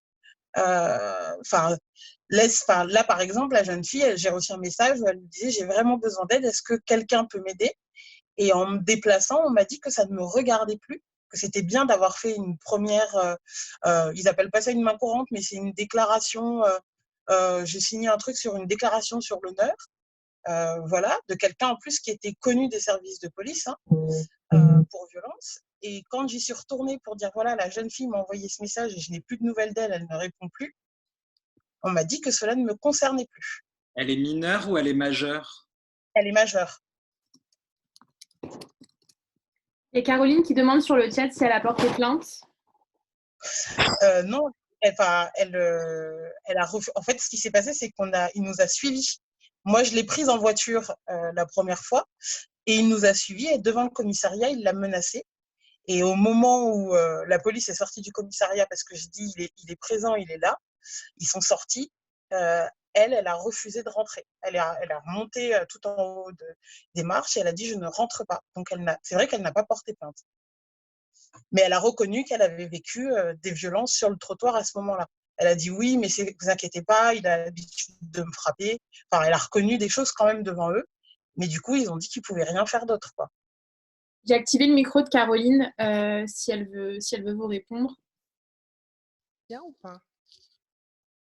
Oui, on vous entend. Oui, c'est bon? D'accord. Bon, bonsoir tout le monde. Merci pour cette conférence. Alors, Marguerite, je vais vous répondre, mais c'est pour ça que je vous demandais si elle avait porté plainte. Alors, c'est sûr que les forces de l'ordre auraient dû certainement aller voir ce qui se passe chez cette dame, surtout après votre signalement. Malheureusement, on le sait, ils interviennent pas forcément, surtout si c'est une autre personne qui vient essayer de lui porter secours. Est-ce qu'elle vous a déjà demandé peut-être de l'accompagner pour une plainte? Est-ce qu'elle a demandé à pouvoir être mise en sécurité? Elle en est où exactement aujourd'hui? Parce que Au jour d'aujourd'hui, je n'ai plus du tout de nouvelles. Voilà. D'accord. J'avais que son numéro de téléphone et son prénom. Et elle répond pas aux messages à votre téléphone? Elle répond à rien? Du tout. Alors après, vous pouvez aussi passer par la plateforme. Vous savez qu'il y a une plateforme qui existe avec des policiers, des gendarmes qui sont spécialisés au niveau des violences conjugales. Ils sont relativement efficaces. On s'en sert, nous, au niveau de l'association. Peut-être leur exprimer votre inquiétude par rapport à cette jeune femme. Vous n'avez plus de nouvelles depuis le début du confinement? Un peu avant, puisque c'était au mois de février, parce que la dernière fois que je lui ai proposé en fait de voir une psy avec qui je travaille, et la psy avait pris contact avec elle. Et pendant le confinement, j'ai demandé si elle avait des nouvelles. Elle m'avait dit qu'elle n'avait plus de nouvelles depuis début février. Voilà, c'est à peu près début mi-février. Moi, je vous conseillerais peut-être de passer par la plateforme et d'essayer d'en parler avec justement cette brigade qui est spécialisée au niveau des violences conjugales, leur donner le nom, l'adresse de cette jeune femme et exprimer votre inquiétude par rapport à ce qu'elle subissait, que vous n'avez plus de nouvelles aujourd'hui et que vous êtes relativement... À vrai dire, j'ai pas du tout de... Alors, il faudrait que je regarde sur ma déclaration s'il y a un nom, parce que de toute façon, ils n'ont rien voulu me donner. Mais j'ai qu'un prénom et un numéro de téléphone. J'ai rien d'autre. C'est pour ça que je suis bloquée, sinon je me serais déplacée jusqu'à son domicile, je pense. D'accord. Non, mais essayez quand même, si vous avez au moins le numéro de téléphone, passez quand même par la plateforme. Peut-être qu'ils passeront. On va vous mettre le lien de la plateforme dans la conversation. Oui, je vais le mettre. Super, il n'y a pas de merci souci. beaucoup. Alors, essayez quand même de passer par la plateforme parce que là, sincèrement, ils ne se déplaceront pas sinon. Vu que c'est qu'une personne que vous connaissez pas spécialement, personnellement non plus, ils ne vont pas faire le déplacement. Je vais le dire clairement. Oui, oui. Mais essayez de passer par la plateforme. Je vous mets le lien. D'accord. Très bien, je vous remercie beaucoup. Merci beaucoup, Caroline. Je suis désolée, je vais prendre une dernière question d'Aurore et on va devoir arrêter. Merci beaucoup pour toutes vos questions. Alors, Aurore. Alors, j'ai 2 Aurore. Donc, je vais activer les 2. Bonsoir. Bonsoir, parfait, on vous entend. Donc, je voulais tous vous remercier. L'IS, du coup, voilà, comme il m'a gentiment invité à parler avec plaisir. Donc, voilà, en fait, c'est pas vraiment une question, c'est surtout pour, bien sûr, pour vous remercier, mais effectivement pour parler de cette fameuse loi, ce fameux fichier. C'est-à-dire que moi, l'histoire qui m'est arrivée, ça remonte à 18 ans.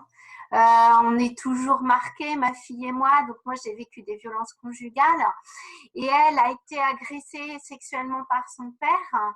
Et je me suis battue bec et ongle contre les institutions qui n'ont rien voulu savoir.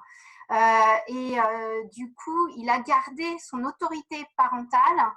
Le juge voulait continuer, malgré ma plainte, à envoyer ma fille donc en droit de visite chez lui le week-end.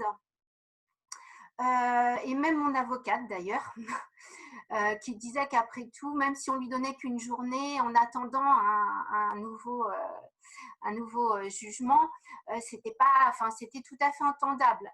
Voilà, donc moi j'ai été confrontée à ça, j'étais dans tous mes états, vous imaginez. Finalement, j'ai eu gain de cause au bout de plusieurs mois. Et finalement, je me suis décidée il y a quelques jours à mettre en ligne les documents que j'avais reçus qui ont fait bondir plus d'un, donc du JAF, également donc, des avocats, de la partie adverse, de tout le monde, parce que je m'aperçois aujourd'hui effectivement que les choses n'ont pas changé. C'est-à-dire on continue bien sûr à ne pas prendre en compte la parole des victimes. On vient juste de s'apercevoir que finalement, bah oui, les enfants sont également victimes, qu'on ne prend pas non plus en compte leurs paroles, ça dépend sur qui on tombe en fait, et qu'on continue encore à vouloir à tout prix maintenir ce lien avec, en fait, avec leur bourreau, puisque ce sont le parent agresseur. Voilà, il y a un lien. Bon, c'est le parent, donc il faut que cet enfant continue. Et voilà, donc j'ai décidé de mettre, de pousser un coup de gueule en fait, parce que 18 ans après, c'est toujours la même chose. Et donc, par rapport à cette loi, un fichier, une loi de Françoise Le Goff, c'est justement, moi je me suis battue pour qu'on enlève l'autorité parentale à l'agresseur de ma fille, et je n'ai pas été entendue. Et donc, Françoise Le Goff, elle, malheureusement, a perdu, donc avec ses sœurs, elles ont perdu leur maman qui a été donc assassinée par leur père. Et leur histoire, donc, qui a été assez médiatisée, c'est que plus tard, on est venu leur demander de payer pour leur père, donc qui était en institution. Voilà. Et forcément, qu'on leur demande de payer les soins de leur père qui a assassiné leur mère, vous imaginez un peu ce qu'elles ont pu ressentir. Et donc, elles ont créé une loi pour que, à présent, quand un père a assassiné un parent, ou l'inverse, quand un parent a été maltraitant envers un enfant, on le déchoit de ses droits. Voilà. Voilà. Et je voulais juste mettre l'accent là-dessus. Et tout ce que vous avez dit, je me suis retrouvée, je peux pas parler de tout parce que je me suis retrouvée dans tout ce que vous avez dit. Vous avez tous été super. Et merci. Merci beaucoup. Merci beaucoup, Aurore. On va finir sur ces belles paroles. Du coup, j'aimerais juste parler du dispositif d'aide et d'écoute pour femmes et enfants victimes de violences. C'est un petit document qu'on a créé avec Humans for Women qui est traduit en anglais, espagnol, portugais, arabe et farsi et qui recense les numéros d'urgence, d'écoute, les dispositifs spécialisés, que faire quand on est une femme en situation irrégulière, des informations sur l'accès à l'avortement, la contraception. Il est retrouvé sur tous les réseaux sociaux de l'association et je vais vous le mettre dans la discussion. Je voulais vous remercier très chaleureusement pour cet échange passionnant.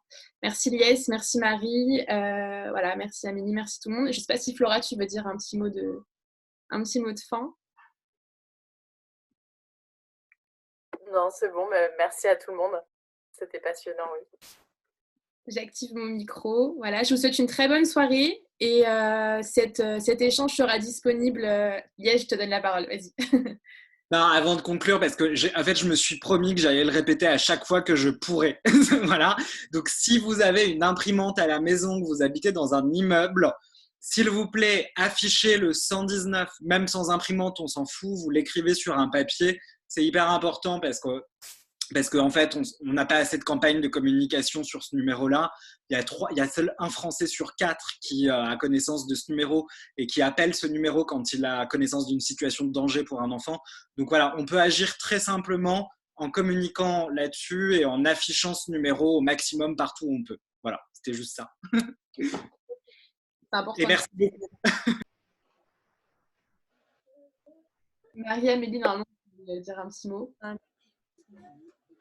Merci d'avoir été là. C'était super, super intéressant de rencontrer Marie et Liès et d'entendre toutes vos questions. Et puis, c'est une super bonne idée d'afficher le 119 dans le hall de son immeuble. Je n'y avais pas pensé. Voilà. Moi, je voulais vous dire également merci beaucoup pour cet échange et merci de nous avoir enfin permis de parler à Liès parce que ça fait un moment qu'on cherche à le contacter, à rentrer en contact avec lui parce qu'on a énormément de questions, de questionnements, de problématiques, de choses qu'on rencontre, etc. Donc, on va pouvoir après échanger en aparté. C'était vraiment super.